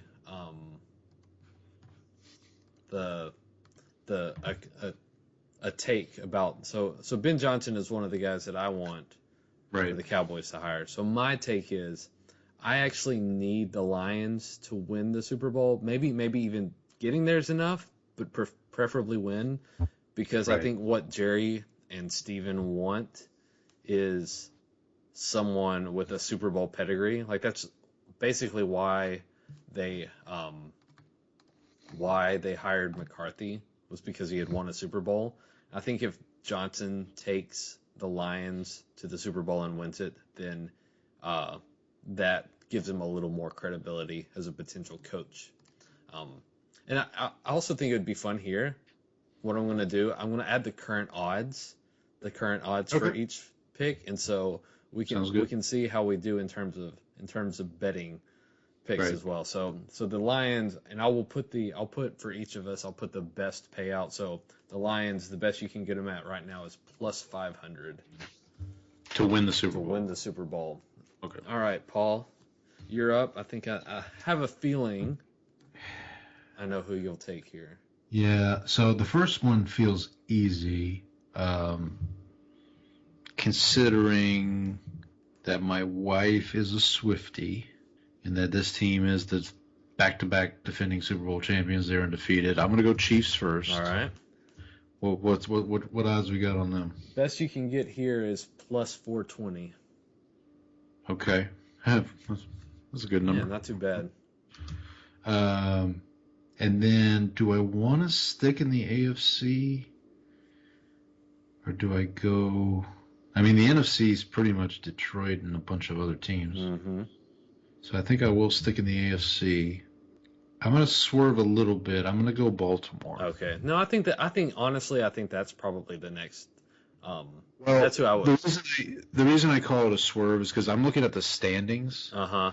And if you look at Baltimore, they're technically not leading the division right now. Right, they're not leading the division. And if you look at just the league standings, so like no divisions, no conferences, Baltimore's 1, 2, 3, 4, 5, 6, 7, 8, 9. They're 10th. Gotcha. Technically, so there's another team in the AFC that you probably could. Maybe that's where you'll go next, but. What odds do we get on the Ravens? All right, here? Ravens are actually the number 3 in terms of odds right now, and you can get them at plus 650. It's pretty good. I'll take that. I'll buy that for $1. All right, I've got 2 picks now. I think I know which way I'm going to go. I'm going to go one NFC, one AFC here. AFC team, I'm going to take Buffalo. Yep. I worry about their defense. Like I've talked about before, I think that could end up being their downfall once they get matched up against some good offenses in the playoffs. But just they're 6-2, pretty much got the division wrapped up. So that's where I'm going to go next. They are. Oh, actually, you can get them plus 900 at some books. All right. Wow. Okay. Now next, I'm going to go. So you're saying you want to pool your resources here? Yeah. It's a lock, Jerry. It's a lock. And so next, I'm going to go to the NFC. I'm going to go a little bit. I think this may be a little bit of a swerve, but I'm going to take the 49ers. Okay. I don't really like a lot of the other teams in the NFC because I think the next NFC team up from an odd standpoint is the Eagles. Just first of all, I don't want to have to cheer for the Eagles, so there's that. And then second of all, I think they have a little bit more. Right. There's a little bit more of a shortcoming there. Like there's more exploitable problems that they have. So I'm going to take San Francisco who you can get at plus 1,300. Wow. Yes, I was wondering how quickly one of us was going to go San Francisco. Yeah, so there you have it. Because they feel like the team that's on the outside looking in at the moment most likely to be in the mix. Right, and they've been to the Super Bowl a couple of times already under Shanahan, so like they have the experience of going on a long playoff run. So there's not that question. All right, you're back up, Paul. 2 picks. Okay, so let's see here. I'm gonna go. I think so just so you don't have to, I'll go Eagles. Okay, I appreciate that. So you can also get the Eagles. Eagles are anywhere from plus 1,200 to plus 1,300. Okay, so we'll say plus 1,300 then. Yeah. And I will say like the 49ers, they're technically behind the Eagles in terms of odds, but you can also at some places they're only plus 850 or plus 1,000. So like there's a little more variance on what books have them at right now. And then I will, you know what? We'll make this a Pennsylvania connection. I'm gonna go Steelers. I can see that. They were kind of one of the, especially the fact that they're leading the division right now. It seems like their defense and Russell Wilson are like playing like complementary football. I'm really interested to see what AFC team could be the monkey wrench. Like, because we all kind of think the Final Four in the AFC are going to be Buffalo, Kansas City, Baltimore, and somebody. Right. So who is that somebody? Who's that outside team that can potentially, presumably either go to Buffalo or go to Kansas City or go to Baltimore and throw a wrench in the whole thing. So I think the Steelers have that opportunity. The one thing about them, they were on a bye this week, so we haven't talked about them much. They haven't played any of their division games yet. Right. So their schedule really kicks into gear now, coming off the bye. So we'll see how that goes. What odds are we getting on that? You're getting plus 3,500. Hello. Do you really want to put your faith in a team that lost to the Cowboys this season? Yeah. Well, fair point. Broke clocks right twice a day. Right? That's true. All right. So next, I'm gonna go back to the NFC. I'm gonna leapfrog the current second place team in the division right now and go to the third place team. I'm gonna take the Green Bay Packers. Okay. That makes sense. They've got a little bit of pedigree, I guess. Yeah, I like LaFleur too. The question here is Jordan Love, because he has those moments that we talked about, the Will Levis cosplay, as we say. He's also had injury issues. I mean they've held up pretty well in his absence, but I like the coaching. It seems like the defense is, not elite but serviceable. And so I'm going to take them. They are plus 2,200. All right, my next pick. This is. I think this is where we're getting to the point where we're scraping the bottom of the barrel a little bit. A little bit. Yeah. I actually like your Steelers pick. That's probably where I would have gone here next. But instead, I'm gonna go way off. I'm gonna go off the deep end here. The team that I said I do not believe in anymore, to this point, I'm gonna take the Cincinnati Bengals. Oh, I thought you were gonna go Jaguars. Oh no! That'd be a hell of a turnaround. That would be a turnaround. All right, Bengals plus 4,500 here. They were on my. That was gonna be my sneaky like. It's a Joe Burrow thing, right? That's who you're betting on. Yeah. And look, and they've done it, right? I mean, they've been there before. Mm-hmm. And honestly, probably could have won if should have. I think they should have won. I think the refs kind of had a little bit of a hand in that one. Wait a minute, you telling me the refs helped the Rams? I know. Who would ever have thought it? That's a shame. That's a shame. All right, Paul. All right, You're up. I got two. You got so two. let's see. So I've got two, and then you have one, and then we'll do 1 and 1. Yeah, we can do that. 2, 4. Yeah, because you have 5. Yeah. Right. Yeah, so you'll have 2, and then I'll have 2, and then you will have 1. Okay. Because I've got 4. Okay. All right. Yeah, with 7 teams, It's a little odd. It's literally. I feel like there's a team. I feel like there's going to be a team that's above 500 at the moment that we're not going to pick at this point. I really hate making this pick. I think I know where you're going. I picked them in another draft. I'm going to go Falcons. Yeah. I mean, the offense is good, right? Well, and they, again, we talked about this in the NFC, yeah, Detroit is heads and shoulders above everybody else right now. But, like, we know that it's possible for a team to just kind of come out of nowhere. And get hot. Right. Get hot. They've got the weapons. As long as their defense can keep them afloat, keep them in game, don't give up big plays and whatnot. Yeah, and they're in the driver's seat to win the division, so they should get a home game in the playoff. Yeah. So, yeah. They'll get, and then who knows? I mean, you could get an upset in the first round. If they're the 3 seed, right? Mm-hmm. Well, if they're the 3 seed and they win, then they would play whoever the 2 is. Correct. Well, assuming the 2 doesn't Right. lose. Right. Assuming, yeah. So like the NFC feels like kind of a topsy turvy, and they I guess what I'll say is they're one of the more consistent teams, I think, in the NFC. I know they have a lot of close games, and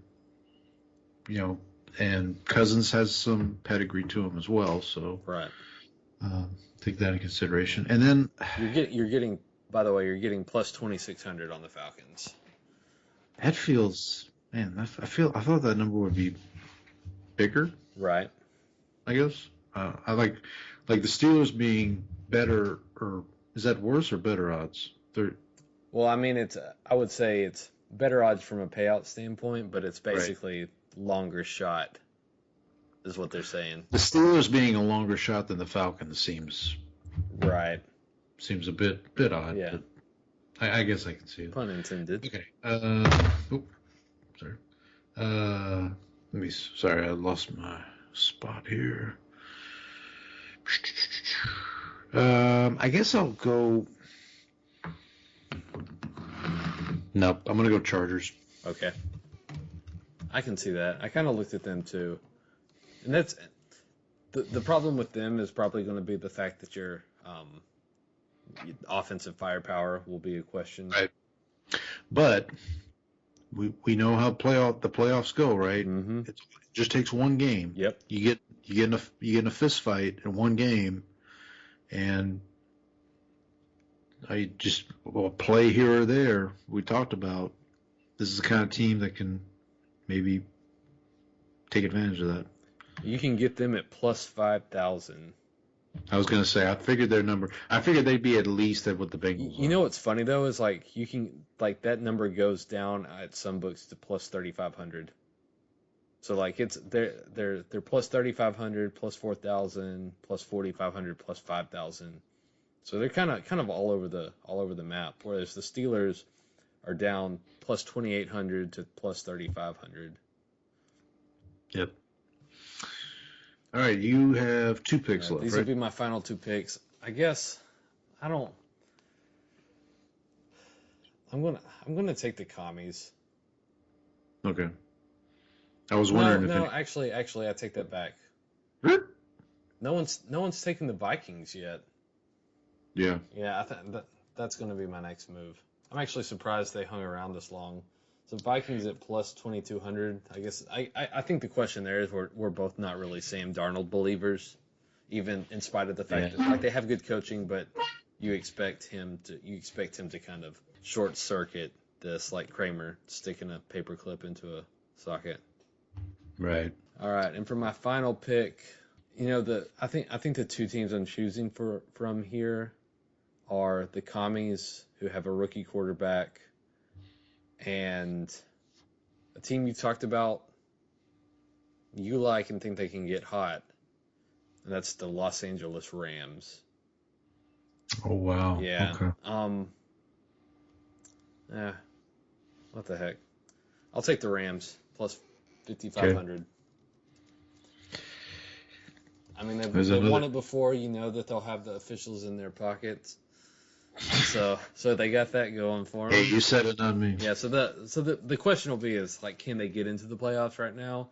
I feel like I've got a lot of teams in the NFC that are, what are their odds of getting in?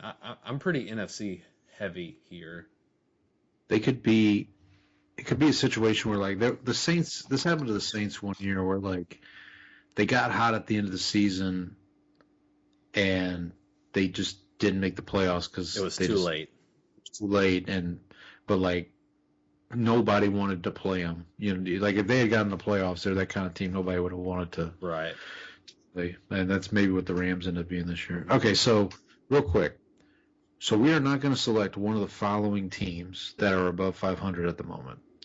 Texans, Cardinals, right? Broncos. Yeah. I think probably the most surprising thing there is probably the Texans, right?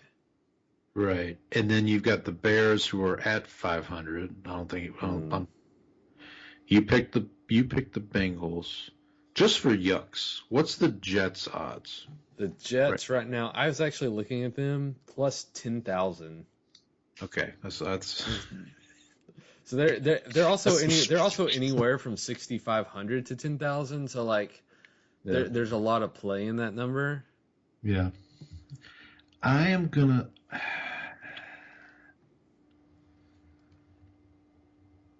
I think I'll go Texans. Yeah, I think that's probably the team I would have taken next. Well, what are we getting for the Texans? Plus 2,500. Okay, so my longest shot is the Chargers at plus 5,000. Correct. And yours is the Rams at plus 5,500. So the two LA teams. Yep. Yeah. Which. Hey, I've got both Harbaughs. You do. Let's go through I'll go through my team first here. So I got the Chiefs plus 420, Ravens plus 650, Eagles plus 1,300, Steelers plus 3,500, Falcons plus 2,600, Chargers plus 5,000, and Texans plus 2,500. So I have 5 AFC teams, only 2 NFC teams. All right. So I've got the Lions at plus 500, Bills plus 900, Niners plus 1,300, Packers plus 2,200, Bengals plus 4,500, Vikings plus 2,200, and Rams plus 5,500. And so I am very NFC heavy. I've got 1, 2, 3, 4, 5 NFC teams and 2 AFC teams. So between us, we have 7 of each. That's right. We have 7 AFC, we have 7. So based on this, the playoffs would be probably Chiefs, 1 seed, AFC, either Ravens or Steelers in the AFC North, Texans in the South, Buffalo in the East, and then the wild card would be Chargers, Bengals. Who did I miss? And either Ravens or Steelers, whoever doesn't win. Right, the other team. And in the AFC and in the NFC, Lions, Niners, Vikings. No, you're talking about division winners. Yeah, Lions, Niners, Falcons, Eagles. Mm-hmm. And the wild card teams would be Packers, Vikings, and Rams. Yep. That's not out of the realm of possibility, right? That's not at all. Yeah. Well, I just realized we didn't. You had teased you were going to pick the Commies, but you didn't. I did not. So we said no. We said no to red. That's right. All right. You ready to get into the week's previews? Yeah, week 10, we're in double digits. That's right. Now And we've got 1, 2, 3, 4 teams on a bye. Yep. Okay, so and all 4 of these teams probably need a bye. Yeah, and so what I did here, I for the immaculate grid picks here, I went through and picked all quarterbacks. One of them is good, and the others are mostly players that washed out of the league pretty quickly. Okay, so let's start with the good one. All right. The Green Bay Packers bye week brought to you by some guy named Bart Starr. Yeah, I think he may have had a little bit of a career. He had a little bit of a career. Cleveland Browns bye week brought to you by former number 1 overall pick Tim Couch. Correct. University of Kentucky alum. The Raiders bye week brought to you by former overall number 1 pick, LSU's finest, Jamarcus Russell. And you're going to have to help me on this one. The Seahawks bye week brought to you by Kelly Stover. I think, didn't he make lasagna? Yeah, Stouffer stuffing. That was his fallback career. Okay. So I actually had to look up. So I looked up players who only played with the Seahawks. I was like, I want to get a quarterback. And Kelly Stouffer was the only one who had only played for the Seahawks. Exclusively with the Seahawks? Yes, he played from 1988 to 1992. He sat out the 1990 season. He played 22 games, started 16, had a record of 5-11, not very good. Threw for 2,300 total yards, 7 touchdowns, 19 interceptions, and a yards per attempt of 5.3. So he was not very good, Paul. So I'm just looking at Pro Football Reference. There were 8 players. Oh, he was drafted in the first round, 6th overall. Stover was? Yeah, by the St. Louis Cardinals. Okay. So there were 8 players who played exclusively for the Seahawks that threw a pass. Mm-hmm. Kelly Stover, obviously. Jackson Smith and Jigba, who's current. David Sims, Steve Meyer, Steve Largent, who's a Hall of Fame receiver. Trevon Boykin. Doug Baldwin, who was Doug Baldwin was... he was a part of the Legion of Boom teams. Mm-hmm. And then Sam Atkins. Not Atkins like the diet, Atkins like I don't know, something else. But anyway, I'm looking to see what other Seahawks you could have picked here. I'm just curious. Could have gone Brian Blades. Could have gone, yeah. You gotta go. No, you can't do Hasselback because he played for the Colts. So I had a baseball/football card. Okay. It was Dan McGuire. He actually played. I think he also played for the Miami Dolphins. And so when I had that card, I asked my dad if he was like related to Mark McGuire. Turns out he was not. That's true. And so he actually spells his name differently. It's McGwire. Can I tell you? So when I'm playing Immaculate Grid and it's the one team only category, I always try to think of like most recent draft picks. You know, like that's usually where I. Yeah, I mean, because I was just reminded for the Seahawks, one of my favorite names in the NFL right now is Zach Charbonnet. I actually liked him coming out of UCLA. I really wanted Dallas to draft him. He kind of ran, kind of like an Emmitt Smith kind of style when he was at UCLA. That's kind of like what I saw in him. Okay.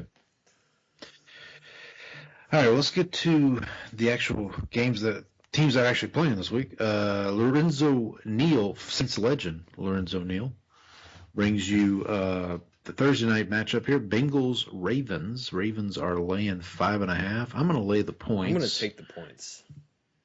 This was. I mean, it's a divisional game. I know it's in Baltimore, and they played each other close.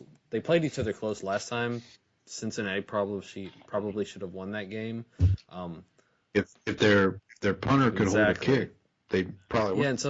And so like I just think like Cincinnati's issue is their defense, but Baltimore's issue is also their defense. So I'm just betting on this being sort of a close game. And I do think this game should have happened last week, so we could have gotten like the Ravens kind of have a spooky. You got the Raven from Edgar Allan Poe, and then you've got the black and orange of the Bengals. Yeah. Like, how is this not the Halloween game? Yeah. What was that show? There was a show on Fox with Kevin Bacon. That was like he was a cop, and there was this group of serial killers that like modeled themselves after Edgar Allan Poe. The Following? I'll have to look. Yes, that was it. Yep. Somebody on a podcast I was listening to earlier brought it up, and I was trying to remember. I couldn't remember it. So thank you. That Google search helped me on that. At Google, man. What did we do before it? This is going to be an interesting game. So if you want to cash in on that sweet action, that plus 4,500 on the Bengals Super Bowl run here, it's got to start. I think it's got to start this week. Right? All right, let's go to Sunday. Going across the pond. Germany, you had it coming. Yep. You know what you did. Kerry Collins, you know what you did. Kerry Collins, as only Kerry Collins can, presents. Speaking of punishments, Kerry Collins. By the way, Saints legend Kerry Collins, I should say. Giants, Panthers. Is this technically a Panthers home game? Yes. Okay, so Panthers are getting 4.5. We are both taking the 4.5 because why not? Why not? Do we really think that the Giants can cover? I mean, this is a matchup of former first-round quarterbacks, Danny Dimes and Bryce Young. Oh, I did want to say, going back to Kerry Collins really quick, do you remember the series of commercials they had for United Way back in like the mid to late 90s? Okay, no. I'll send you some. They're still on YouTube. They're great. But there was one with Kerry Collins. They're handing out food to like needy people on the so they're like giving people groceries basically, and one person like walks off and they go, Kerry, he forgot his bread, and so Kerry Collins like grabs the loaf of bread, runs out, and then like throws a pass into the guy's basket. And so like one time we were watching, so we used to watch the Cowboys games all the time with my family at my grandma's house. And so that commercial came on, he throws the pass, and I go, it's intercepted. It killed like George's That's Gotta Hurt. Did you say that's it for me? I was like, you've been a great audience. I'm out. I'm out. All right. Yeah. This is a loser. Loser has to stay over there, right? Well, this is a fight for the first pick, right? The Panthers actually have their pick this year, right? Okay. They do. Every team, right? And as of right now, every team has their own first round pick. That was something with the trade deadline yesterday. That was something that I think that's the first time since like 2001 or something. Like since I think I saw that stat where it's like first time since 2001 that all 32 teams have their own first round pick. That is a fun fact. Yeah. So, all right, moving on. Bobby Hebert, Hebert. Not Bobby Herbert, Hert. Not Herbert. Not Herbert. No. Presents Falcons at Saints. Saints are plus 3.5, getting a little bit of that juice from the coaching change. I'm going to go ahead and lay the points. I'm taking the points based solely on the fact that they fired Dennis Allen. That's the only reason, Paul. Well, Bill Simmons, when he does, I listened to his recap podcast. So he does one Sunday night after the Sunday night game. I usually listen to it on Monday morning. And he mentioned, he's like, look, the new coach factor is a thing. So like if they fire Allen, which they did, like you probably want to take the points. Yep, that's exactly why I went there. And you may even maybe take the money line. I said it earlier. Like I would not be shocked if they win this game, because this is a game the Falcons can kind of afford to lose. They're 4-0 in the division right now. They beat the Bucs twice. They've beaten the Saints and they've beaten the Panthers.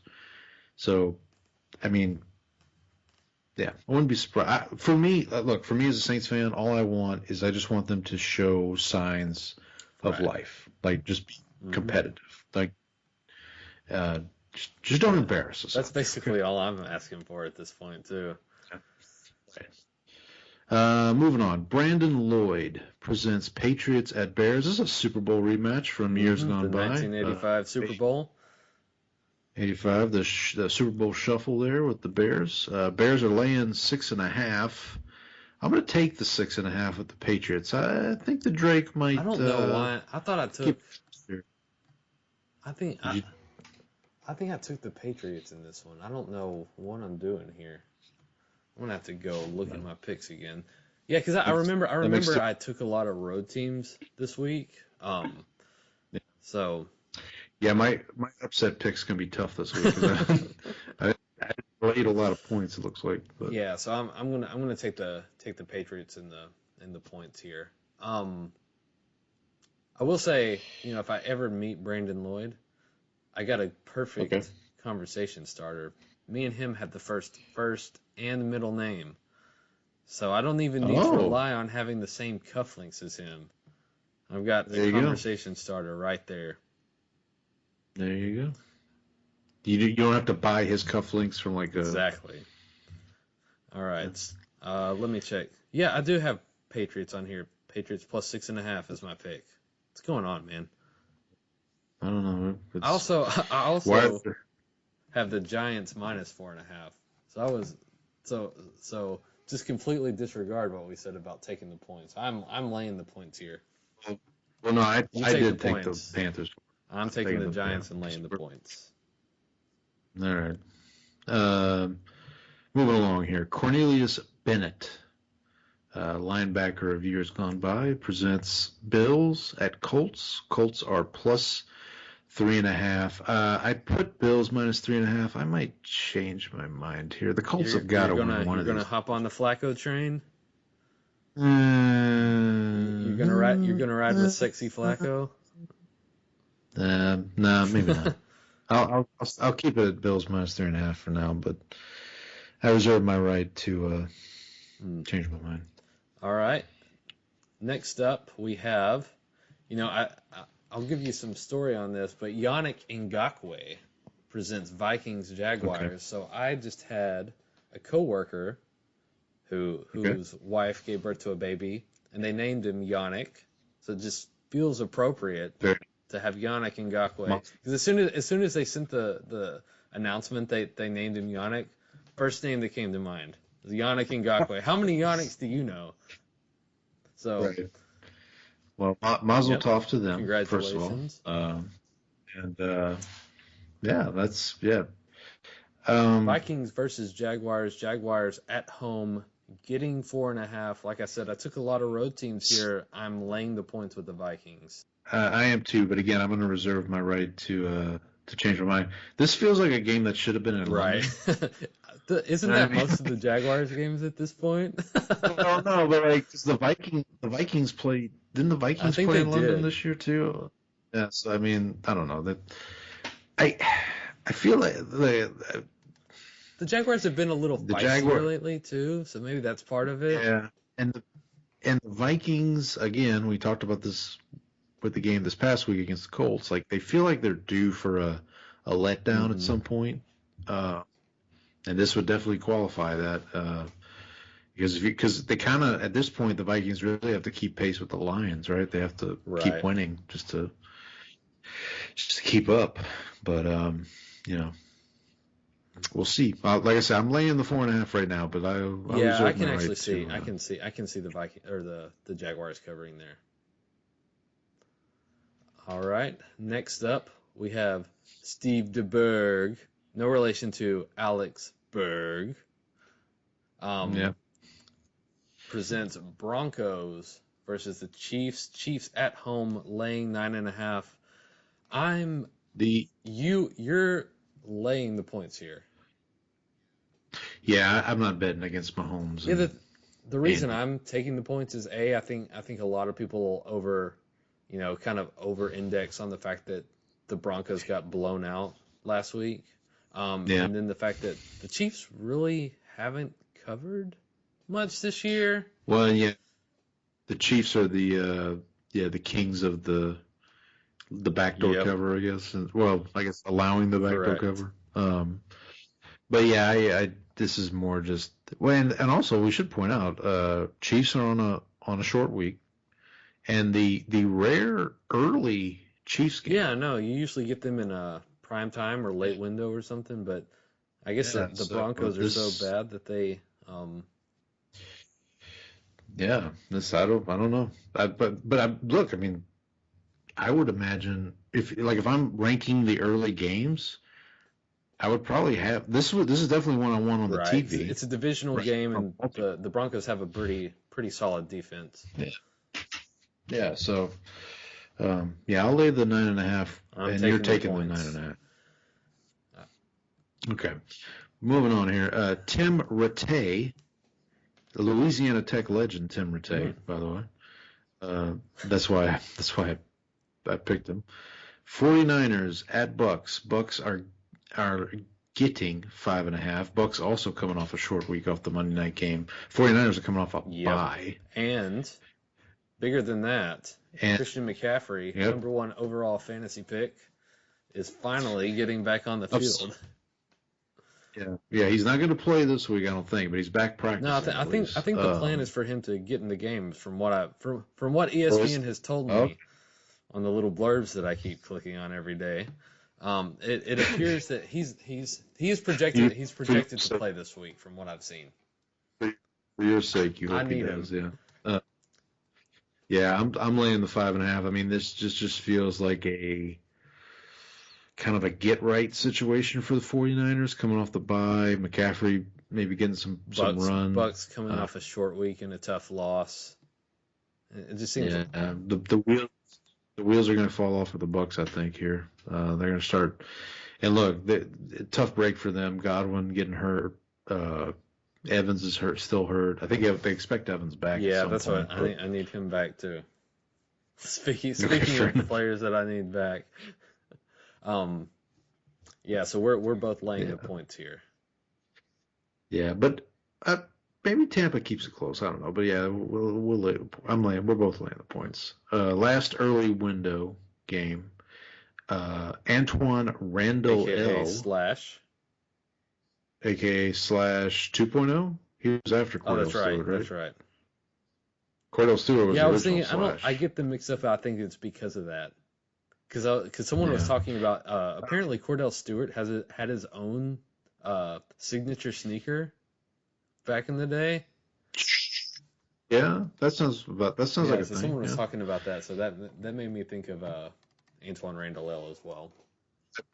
I should point out Antoine Randall L, proud alum of the currently undefeated Indiana Hoosiers. There we go. He presents Steelers at Commanders. This actually might be one of the games of the week here. Commanders are laying 2.5. You're taking the 2.5 with Pittsburgh. I'm going to lay the 2.5 with Commies. I think I'm starting to get on board. I think this might be the overreaction game of the week. Whoever loses this game, the conversation the next day is going to be like, oh yeah, they were a fraud the whole time. Yeah, but I think Pittsburgh's also coming off a bye, so I think that's another point in their favor. And then I don't know. I think you can make the case that I feel like losing this game for either team is not necessarily. I think it's a little bit more important to Pittsburgh than it is to Washington, because if you're Washington and you lose here, you're losing to a team coming off a bye that's well coached, that's sort of got everything starting to click in terms of Russell Wilson and their defense. But if Pittsburgh loses coming off the bye week, like it's a little, you kind of needed that. Baltimore's already beat this team, so you kind of need to hold serve there too. So that's kind of how I see it. I'm taking the Steelers in the 2.5. My counterpoint to that would be Commanders do need to keep pace with the Right. Eagles. We'll talk about those here in a second, but so I would say that it is as important for them. That's fair. So it's kind of the same for both of these teams, right? Like they're both trying to keep pace with Division rivals. bird creatures. Yes. But I think, but again, I just feel like this is going to be an overreaction game. Like whoever loses this game, the next day on ESPN is going to be like, well, the Steelers were a fraud the whole time, or the Commanders were a fraud the whole time.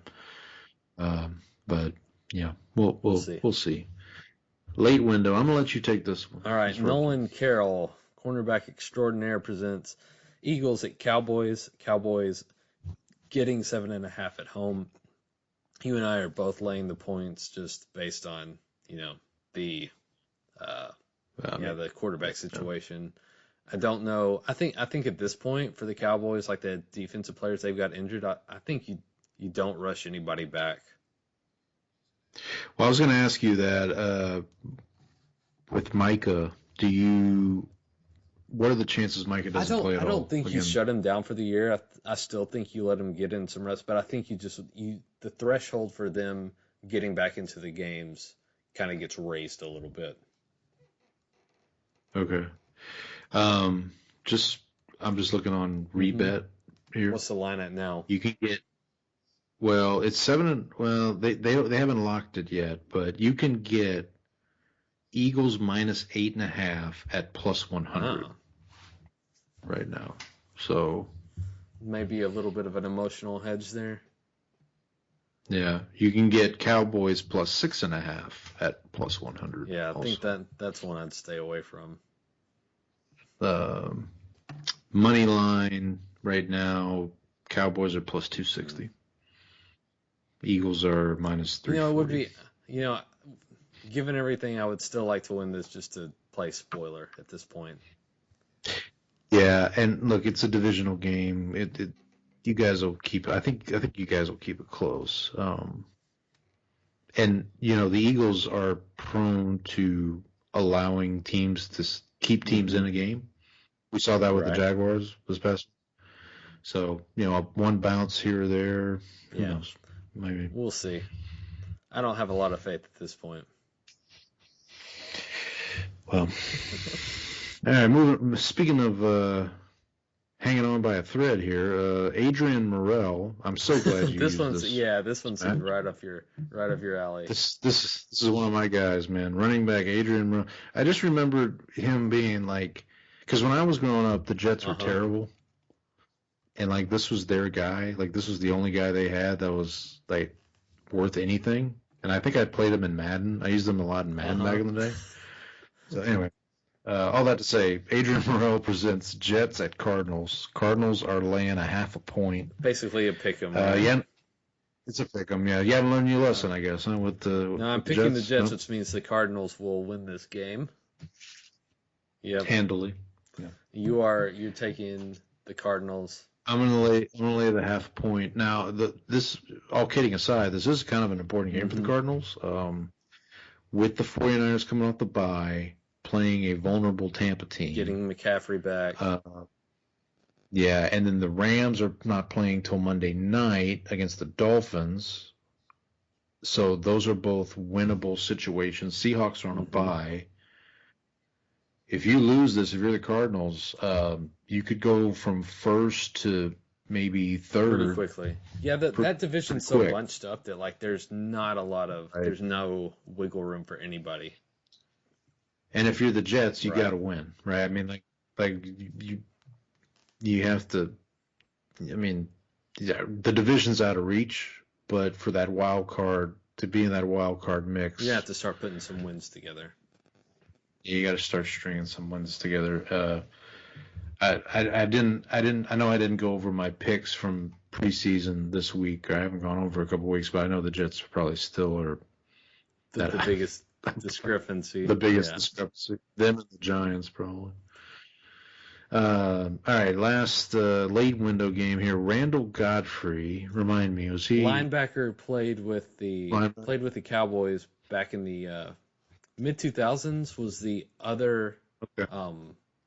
was one of their linebackers. Eventually, actually went to play with the Titans, and then the Right. Chargers, I think. Okay. Well, he's presenting Titans, Chargers. Chargers laying 7.5. I will just for informational sake, Godfrey is my wife's maiden name. So I don't know if there's a relation there or not, but yeah. So Titans at Chargers. Chargers laying 7.5.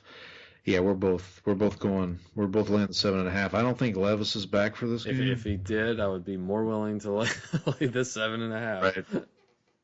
Yeah, let's just take a look here real quick. I'm just curious. Come on. Yeah, so you can get Chargers. You can get Chargers minus 8.5. So right now on rebet, minus 7.5. Chargers are minus 118.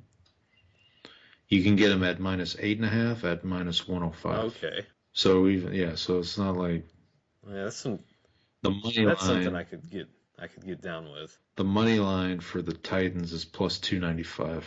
Plus 295. Well, okay, so explain this to me. So it says up here it says plus 285, but then down below it says three-way money line. Oh, that includes the possibility of a draw, tie. Okay. Yeah, so the draw is plus 1225. Yeah, I think I'd stay away from that. Yeah. But if you want to take them on the money line, you might as well take it plus 295 instead of plus 285, right? Right. Fair enough. And then you can also do the halftime, full time. So yeah, that's like a first half line. So I'm picking. So like if I do Titans Chargers, then I'm picking the Titans to win at halftime. Yes, be ahead at halftime. And Chargers to win. Be ahead at halftime, and then Chargers to win. Okay, that's plus 510 if you want to do Titans Chargers halftime, full time. So I'm learning gambling. Welcome to degeneracy, Paul. We're happy to have you here. Yeah, Chargers. Look, this is not a game you want to lose with the Chargers. You know, if you want to prove yourself here. All right, Sunday night game. Glover Quinn presents Lions at the Texans. Texans getting 3.5 at home. I am actually taking the Texans plus the points. Nico Collins might be. If Nico Collins isn't back, I'm going to switch this, just because I think. Okay. He's kind of integral to getting their offense back on track. But for now, I'm going to take the points. I will change that if, like I said, if Nico comes back, or if Nico is not back. And then I am going to lay the 3.5 with the Lions. Yeah, they just feel like unstoppable. They feel force right now. They kind of feel Thanos like. They're just inevitable at this point. Again, their biggest thing, as with a lot of these teams, stay healthy, right? If they can maintain health. I mean, they dodged a bullet kind of with the Hutchinson thing. They got Zadarius Smith, and there's now a possibility that if they make it to the Super Bowl, Hutchinson could play. I haven't heard that. Yeah, so like they were talking like, well, what if they make it to the Super Bowl and you have Hutchinson and Zadarius Smith? Now you're really with Grease. But we'll see. Hopefully this will be a good game. This feels like it could get ugly for the Texans if they're not careful. Especially if they continue to give up pressure at the rate been giving it up. Yeah. All right. Last but not least, here Monday Night Football. Robert Quinn. We got two Quins on the Sunday night and Monday night games. Oh yeah, how about that? And then, but no Dan Quinn in sight. He's playing Sunday afternoon. Right. Robert Quinn presents Dolphins at Rams. Rams are laying 2.5. I'm going to lay the points here. yeah, the Rams just feel like a team, like I mentioned earlier, and well, you spoke to it too because you picked them in your draft. Feels like they're gonna get on a run here, and I just don't. Again, we talked about Tua. I mean, the Rams can bring pressure with Verse and with Braden Fisk and those guys. They're gonna make it tough I on actually them. think I'm gonna. I originally have Dolphins plus the 2.5. That was your upset too. Yeah. Looks I'm like. gonna. I don't know. All right, I'm gonna keep the Dolphins as my upset pick. I'm gonna take the Dolphins plus the points. I'm just gonna kind of like hope that like their offense is like with Tua is able to kind of put points on the board. Then maybe they're able to slow down some of the Rams' passing weapons. All right, so that does it for the Week 10 previews. Let's move on to George's getting upset. This is not good. Worlds are colliding. George is getting upset! All right, Brandon, who's your? So you just spoke to this, I guess. You're going with the Dolphins. I'm just gonna count on them to kind of bounce back with their offense. Kind of a tough pick. I feel like there's some pretty good upset potential out there this week. Yep. They were one, and Jaguars plus 4.5 seems, reasonable. Patriots, Bears, Drake May. Yeah, that's. So I'm gonna go with the Jaguars. As I mentioned earlier when we talked about the game, I reserved my right to change my mind. I am changing my mind. I'm gonna go Jaguars with the upset over the Vikings. I almost, if I had more courage of conviction, I would have probably gone Patriots, Bears. Yeah, I can see that one too. Got to love the Drake. I'm guessing he's healthy, right? Did he get injured? He was injured in the previous game. He was in concussion. I think he was in concussion protocol, but was out of it pretty quickly. Yeah, that's enough. All right, and now time for Jerry. It's a lock. Oh, Jerry, it's a lock. Kramer, you've had this thing under control for almost 3 years now. Paul, who are you going with this week? So I just kind of winged this one just now. I originally had the Eagles down here to kind of help you out, but then we haven't. Our curses haven't worked this year. Well, that was it. It's like, you know what? This is not working. So I'm gonna go with the Lions. I'm gonna pick the Lions on the Sunday night game as the lock. Like I said, they just feel like inevitability at this point. This also could be an overreaction game if they do somehow lose this game to the Texans. The next day, it's like, whoa, what's wrong with the Lions? It could also be the Texans are finally becoming the Super Bowl. This was actually, I think I saw a lot of people like posting this as a potential Super Bowl pick because the Texans had added a bunch of pieces in the offseason, and I think everyone basically expected Stroud to just like his growth to just be linear and just straight up to the moon, and it hasn't happened. So this was a potential Super Bowl pick. I don't think that's going to be a Super Bowl pick now. And the Texans, for what it's worth, this is their final game against the NFC North. They're 1-2. They got blown out by the Vikings. They lost that close one at Green Bay, but they beat the Bears on Sunday night. I think it was week 2. Yes, I remember that. Yeah, it was the game where where Stroud kind of, I don't say talked down to Caleb Williams after the game, but like there was that interaction they had. So another Sunday night game against the NFC North team, maybe the Texans pull it out. But I'm going to go with Lions for my lock. All right, and I'm going to take the Chargers, favored at home against the Titans. Just expect them to be able to take care of business there. This seems like an easy one. We probably should make a rule that your lock can't be against the Titans. Like there's certain teams your lock can't be like the Panthers. Panthers, yeah. Tell that to Dennis Allen.